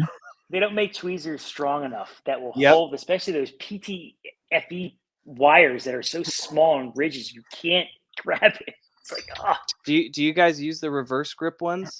Like I have these? one of those too. Yeah. Oh my! Once I started using these, I was like, this helps in certain situations. They're great for like holding wires in place for like stuff. Mhm. Actually, what was his name? Jeff had that. He was he had a list of things you need to buy, and that was one of the things. Like, oh yeah, that's a really good one. Sure. Oh, Hexex? Yeah, Hexex? yeah. Oh yeah, I miss that dude. Yeah, me too. He got real busy. He said he got a new job, and he was just hadn't been around Sabres for a while.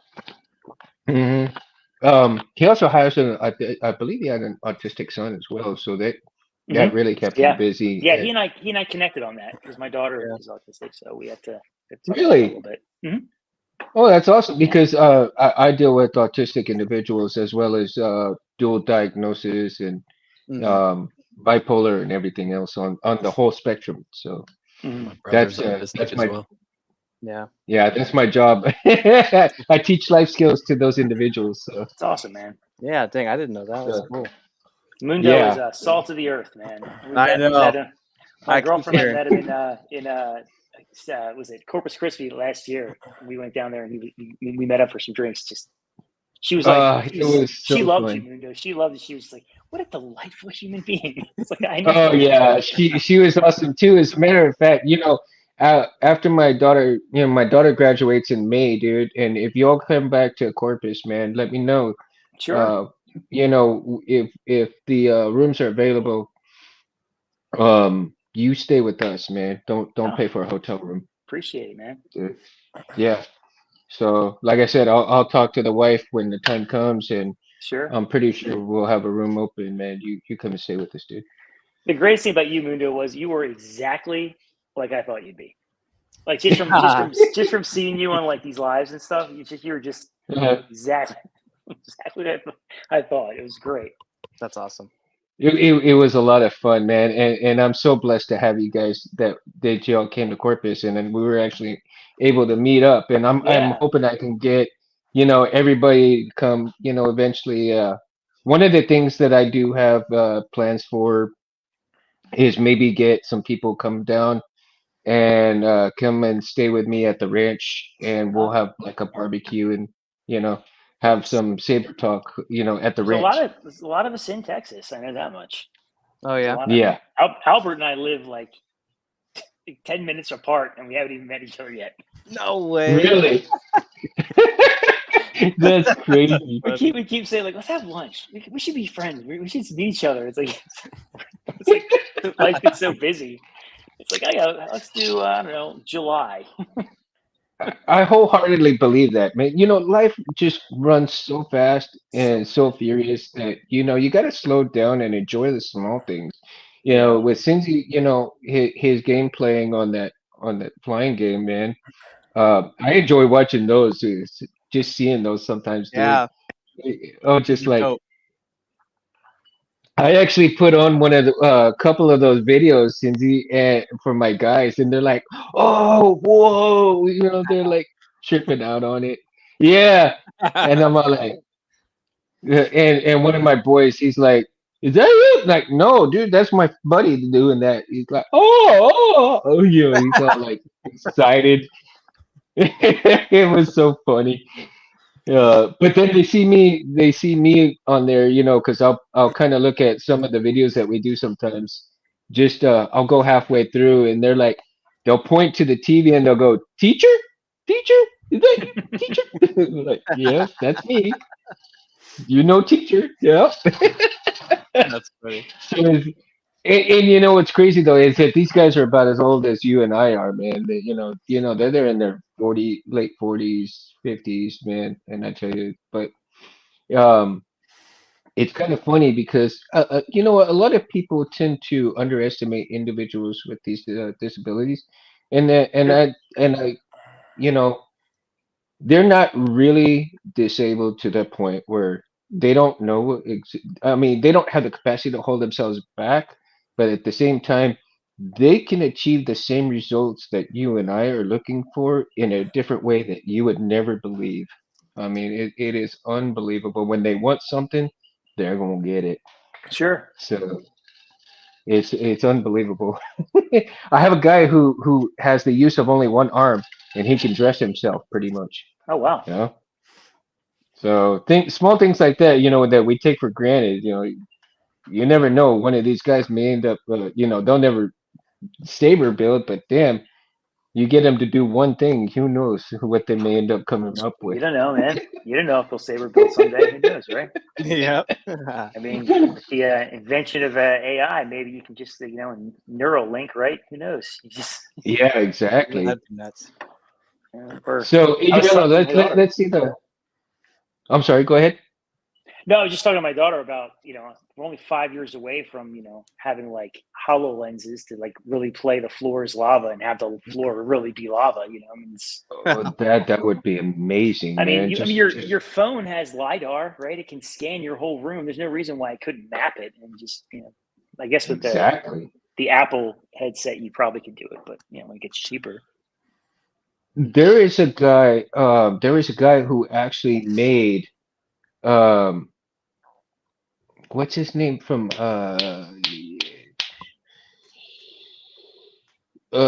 Iron Man.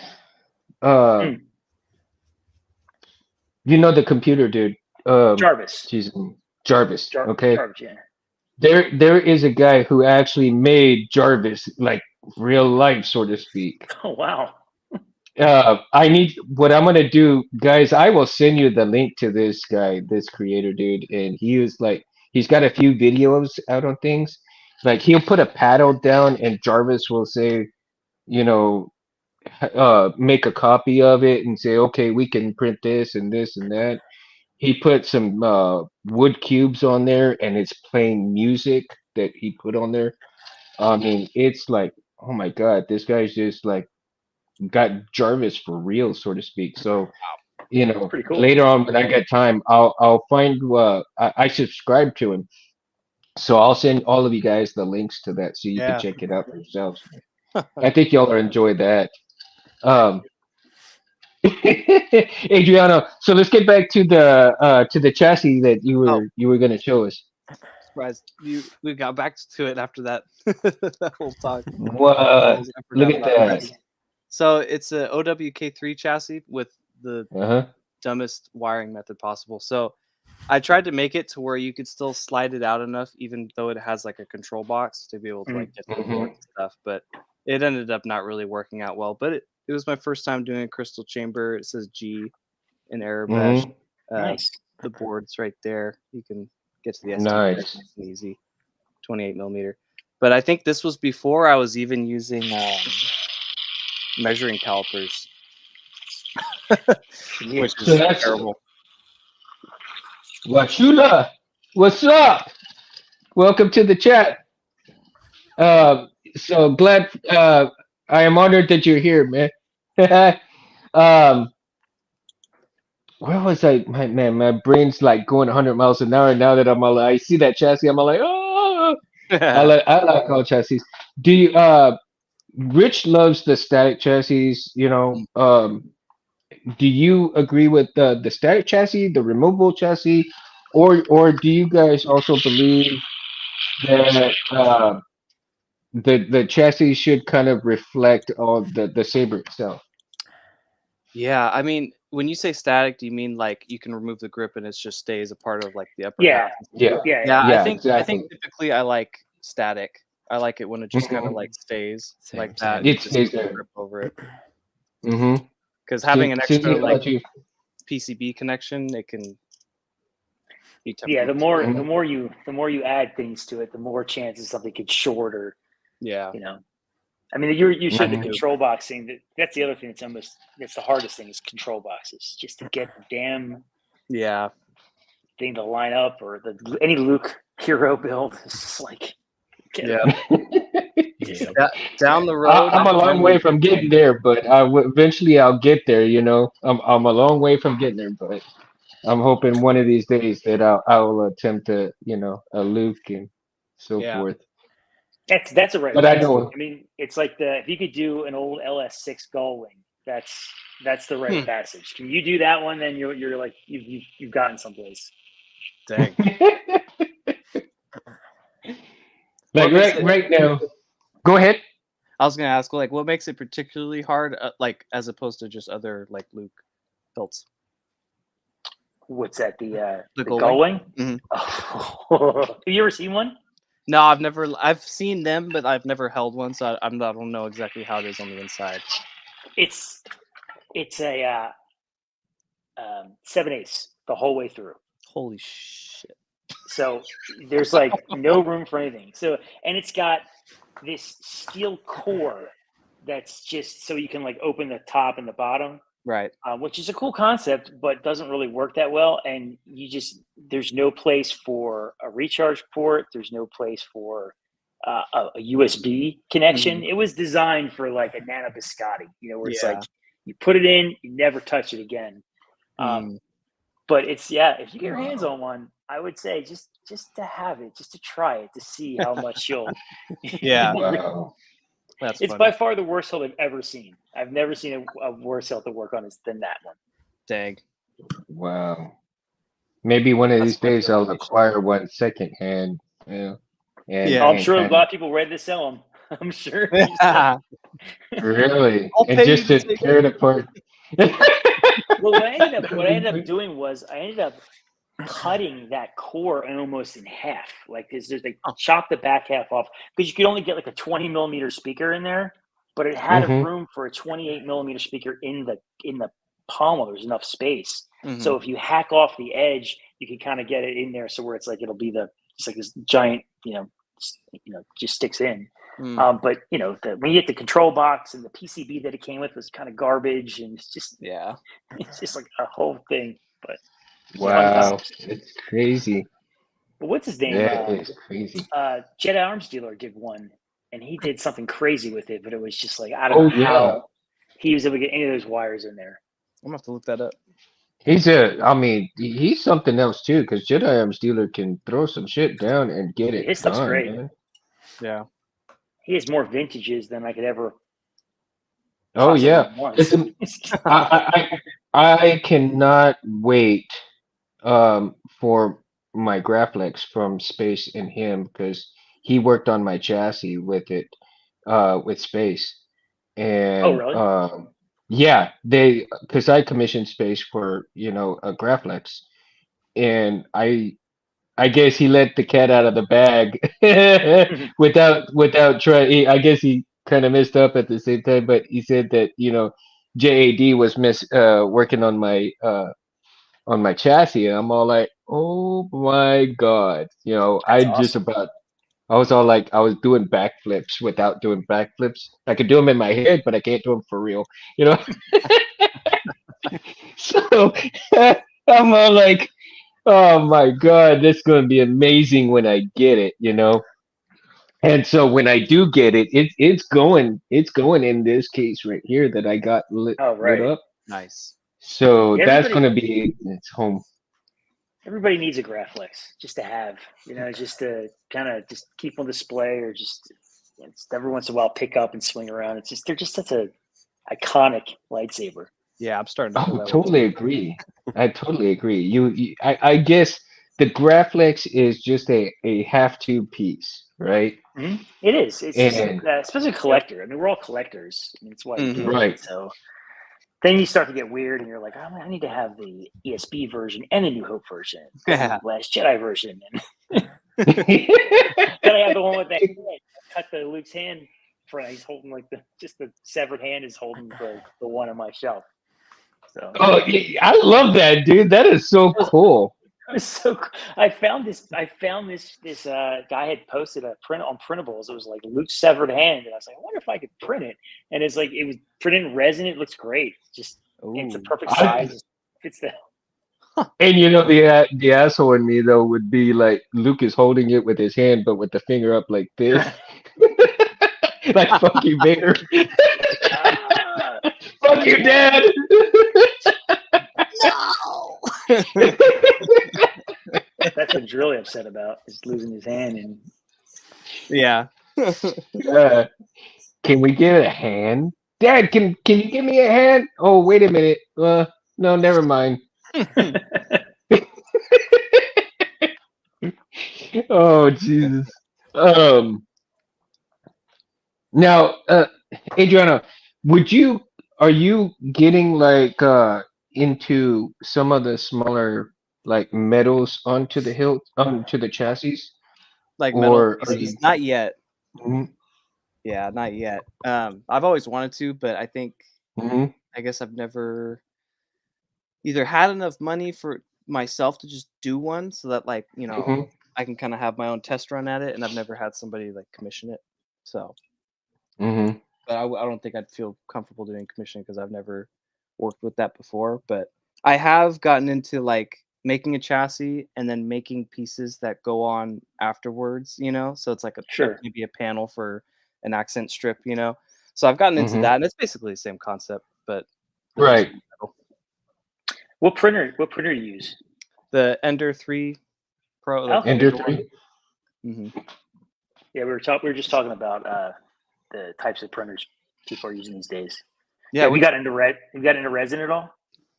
Not yet. So Powell's Power Ups was actually gracious enough to print me one. He's like, hey bro, like send me a design and I'll print it. And I was like, sweet. So like I finally was able to see it, and I'm like, oh my gosh. Charlie's back. Yeah, the resin chassis. I did a couple resin chassis.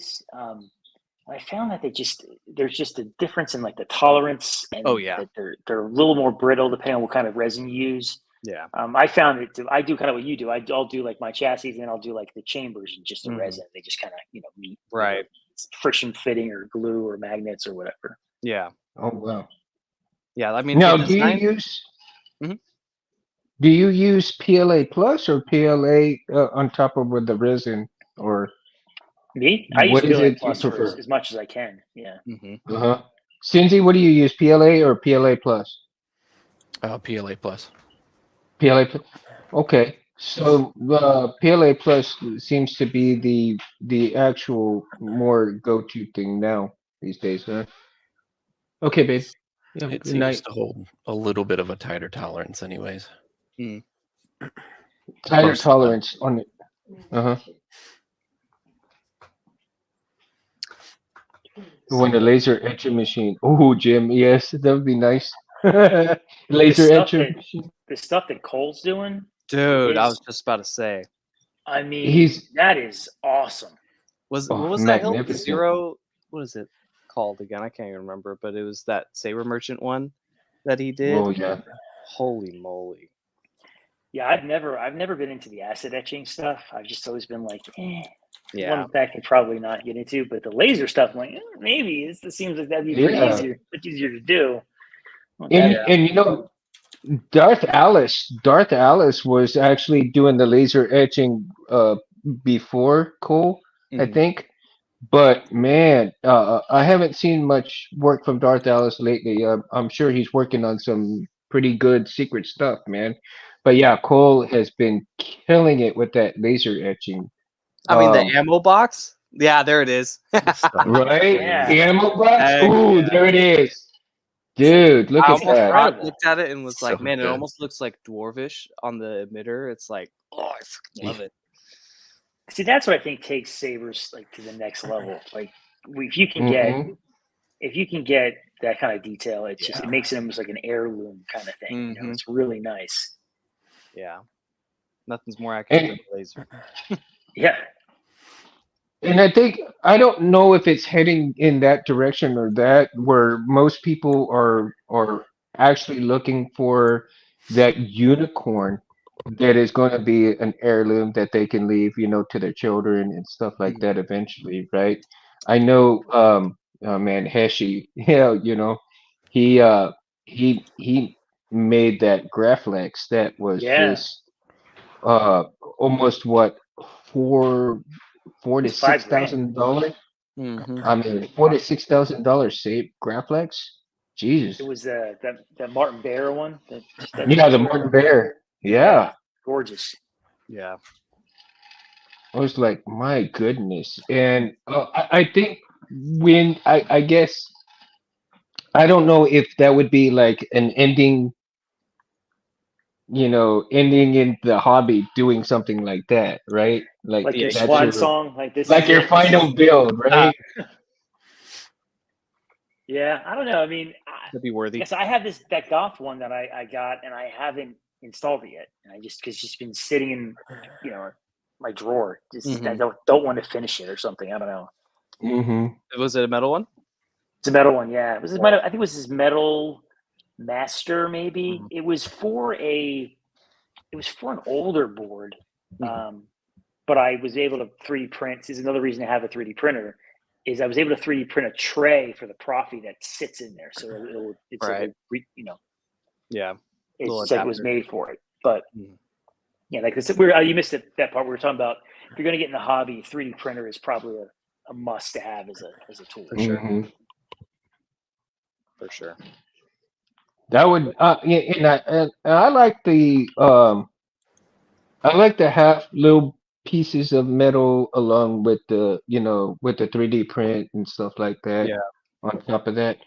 But how, I mean, if you can actually make plastic almost look metal, like with the rub and buff that Cinzy's, done, Yeah, then, oh my goodness, really, do you really need metal if you can make plastic look like metal, right? but I think about it all the time. Like I always overcomplicate my builds, my personal Mhm. builds. I'm like, I'm gonna do a chamber. It's gonna have this and it's that. I spend all this time, and then I'm just like, I'm not gonna open this up ever. Yeah. It's just gonna sit on my shelf. And if I want to open it, I'll go chamber. I'll go real slow to look at it, but I don't want to swing the thing around. Yeah. What am I doing?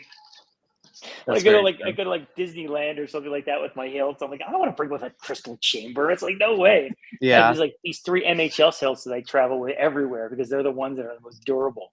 Yep. I would You trust know, anything else. right? But you gotta trust in the force, damn it. Yeah. But they are You fun gotta because trust. that part of it is fun. Just building the whole thing, the inside and stuff with the chambers and stuff. Oh, Is like yeah. a finished piece. Mhm. But I do just want to swing it around. Yeah.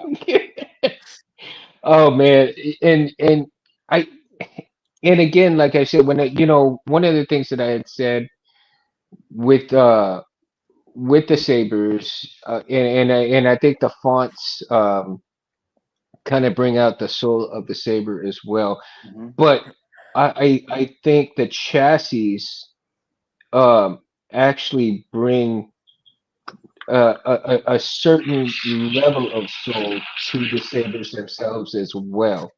You know, and as creators, feel when they accomplish a certain chassis within that saber. Not only does the sense of pride, the sense of accomplishment, the sense of doneness for it, but I think there's a whole slew of other feelings that come in, and kind of like you said, like when you make a chassis and a build that it's not your own, it's kind of like bittersweet because you're glad to finish it, but at the same time you hate to see it go, right? Yeah. Uh, and then you know, but if you have one that's taken you quite a while, it gets kind of frustrating that you haven't finished it, right? It's Yeah. kind of like, oh, damn it, I want to just be done with it, move on to the next one. So there's that wanting of the next one to come around. Mhm. Um, but I think you have to kind of limit yourself to that roller coaster of emotion in getting your chassis prepared to get the install. If I'm correct in saying that, because once you're like start trying to rush things, then it kind of integrates into running into a little bit more problems. Mhm. If that's a correct assumption, where when you start rushing things, you run into problems Oh, yeah. on the chassis. You know, Yeah. maybe running those wires, you're trying to get that into a little too place for this and that.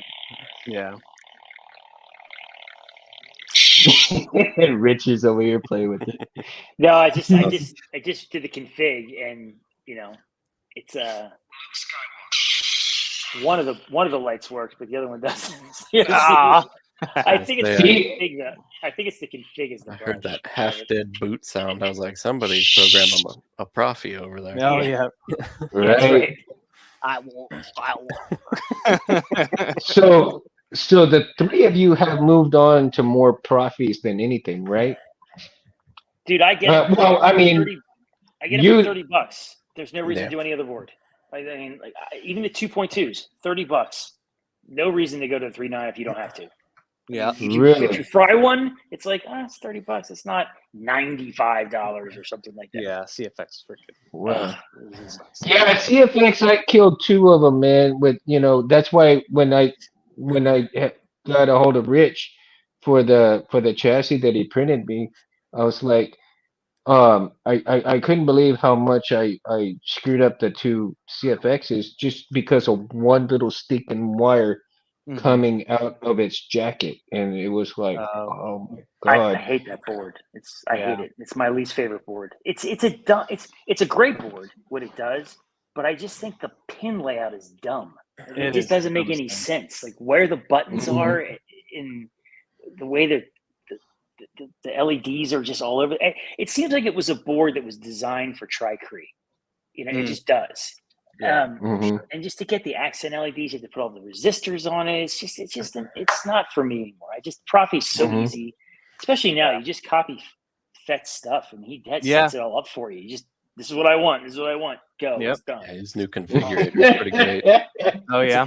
Spartan. See, I haven't wired it yet, but Space actually sent me a Profi, what 1.5, Still and works. so I have it sitting here, but I haven't wired it or anything like that yet. So I'm like, It works just as fine. The only thing is you have to bridge the negatives with one wire going across. That's it. But everything No, else is exactly. Space Good, has did it? already done that. There Yeah. you go, and you're good. Nice. So 3.9 is 72 to 64 depending versus CFX is 95. Okay. So Yeah, yeah. I think I forget where I was getting them. They were like $28 or something like that Shoot. Mhm. without an SD card because I fried so many other boards over the years. I have all these SD cards. Yeah, stockpile. Stockpile 'em. Same. It's like there's no reason to spend the extra $3 or $5. Just use one of these. These are Yeah. great. These Verso ones are awesome. One of the CFXs that I actually fried, I think I fried, but I don't know. I'm actually going back and kind of cleaning it up, right? I'm in the middle of cleaning it up just to Mhm. see, because just for shits and giggles, last night what I did was I took my multimeter and I put continuity to the power cord, to the power, leads, and I actually got a little bit of continuity onto it. And I'm all like, oh, okay, does this thing might or might not work? I don't know. So I'm gonna clean it up as best I can, and maybe just kind of play with it and see if it kind of works. And if it Do you don't, ever it have- don't. I mean, Do you ever have it where the little orange MOSFET explodes? That's always fun. Dude, I'm no. oh, I still have the little Spark one orange time MOSFET on it. scared the shit out of me. It's Dang. it's like, whoa. Yeah, that was the beginning of the end of my CFX. I was yeah. like, yeah, no, I'm not gonna do this again. The Because also the wires are the positive and negative could not be closer if they wanted to. If they purposely said, I want to have a bridge happen Yeah. between these two things. for real. Oh my gosh. I was the Anakin episode 3 that I did recently was CFX, and that was one that I ended up frying the first board, having to get another one. And like I wasn't even wiring it at the moment. I had fully installed it, and then at one point when I put the battery in, nothing happened. And I go to look at the board, and like one of the really, really, really small resistors was like out. And I was like, I don't even know how that happened. But Wow. it was so dumb. I wouldn't mind too much if I knew what I did, but I didn't know what I did, so I was like, whatever. Well, the other thing Yeah. about that board for chassis, it's the worst one to design for because it's so fat and Yeah. wide, and it's like there's no hard.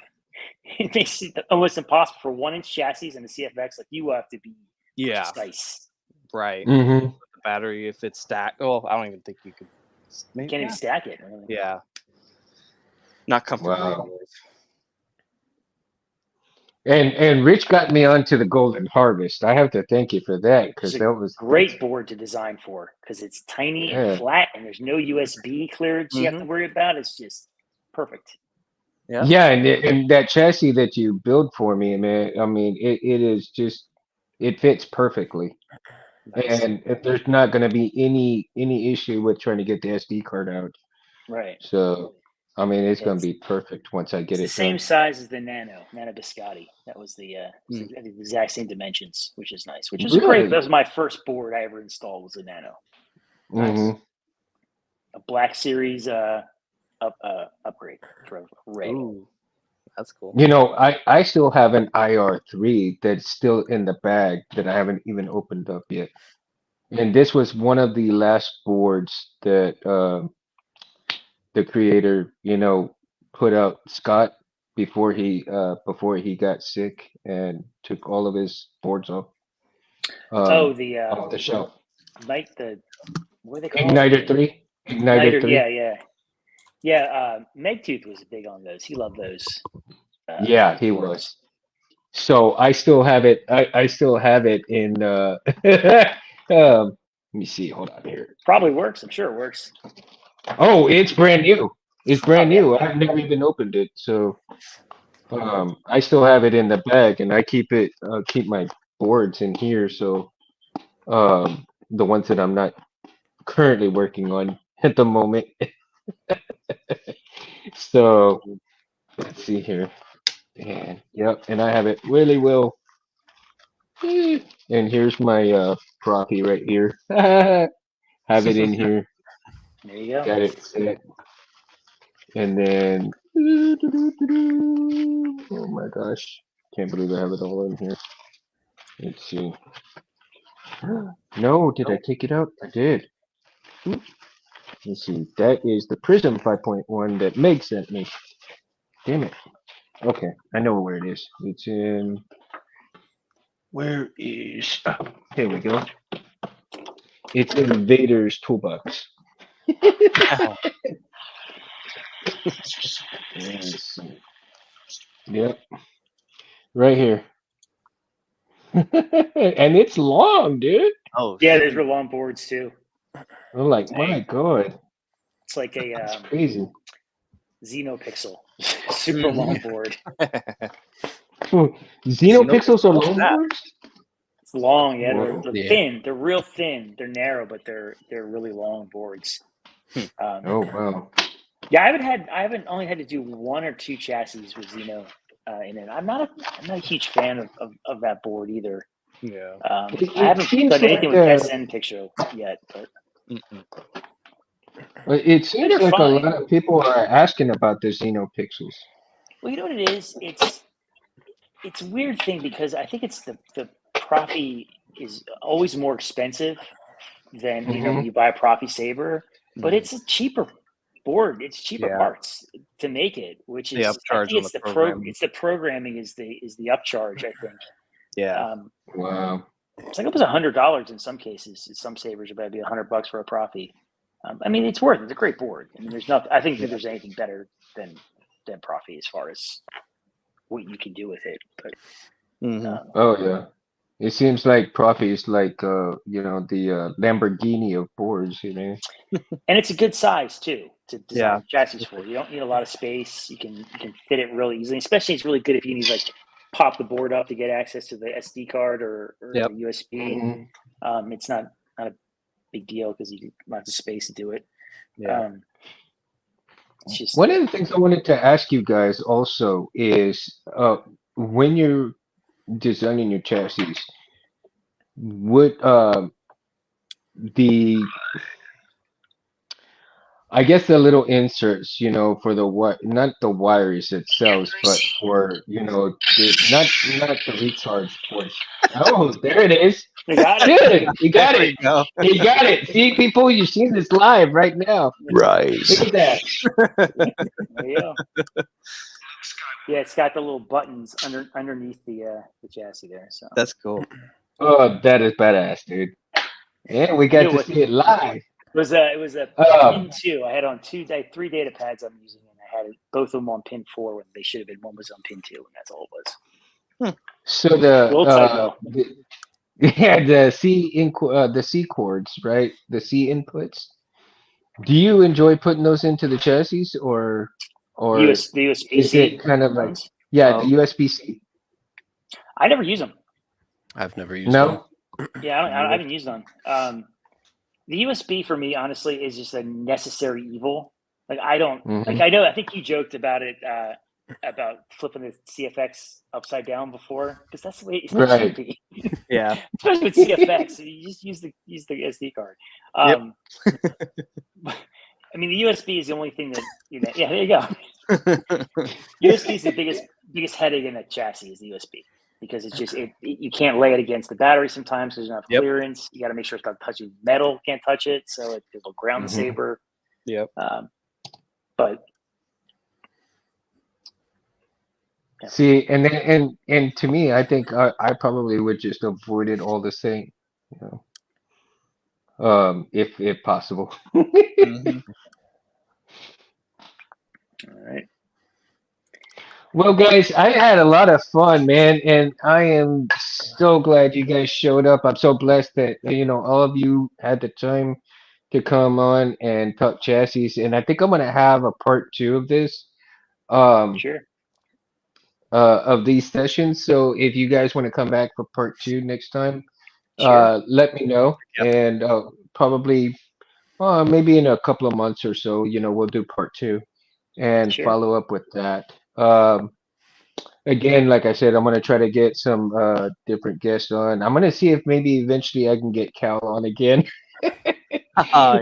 Seems pretty I'm gonna busy have to from do. today. I know, right? But I might have to do it like on a Saturday, at 2 o'clock in the afternoon here, and it'll probably be like 8 o'clock over there for him. So, Yeah.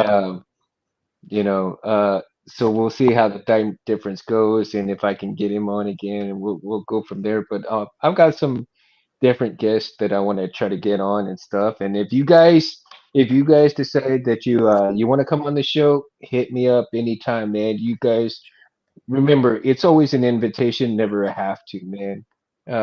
Yeah, Carly King. I want to try to see if maybe one day she'll come on. I I'm think sure that'll she be would. kind of a She fun seems show. like someone that would be into Yeah. it. Yeah, I think that would be a fun show to have her on here and get some input from her. So, Mhm. so again, like I said, again, thank you guys so much for hanging out, Jim and Of course. everybody in the chat. Titan, Stingy, man, I'm just so blessed that everybody came and hang out with us, dude. It was so much fun. Nice Um, to have you, Mundo. Yeah, Thanks for and having I us. appreciate it. Window So Mondays are remember, awesome, man. oh, dude, I try to make it. I can't make it every Monday, but I try as many Mondays as I can. Yeah, it Life adds gets another in the level to way. the hobby, man. It adds another level to the hobby because we're all everybody, Oh, yeah. comments and And likes each and other's stuff on the board. It's nice to see, put names and faces. yeah, For sure. and that's what I want to do. Is I want to make sure that we, not only do we bring information to the hobbyist, but having fun doing it at the same time of information of do's, don'ts, and everything else in between. Knowledge is power, Sure. and that's what we need. Love and knowledge in the world, man. Love and knowledge in the world. Yep. That's all you need. Okay, guys. So again, make sure that for anybody out there, you like and subscribe to these guys if you haven't, and if you haven't like and subscribe to, which would not be possible, is to Civilized Sabers, Space Windu. Anthony, he is graciously allowing me to go on with Mundo Madness Monday. You can also email me at _Cabrera, CABRERAIII at yahoo.com. You can also catch me on Instagram and Facebook, and then my Instagram is, I believe it's Mundo Cabrera at Mundo Cabrera 7007. So, okay, guys, I will have you. Good night. See you later, and right. everybody else have a good night. Mundo out. Peace. All right. Good Night, night, Mundo. guys. Mine, Sydney. Night, guys. Night.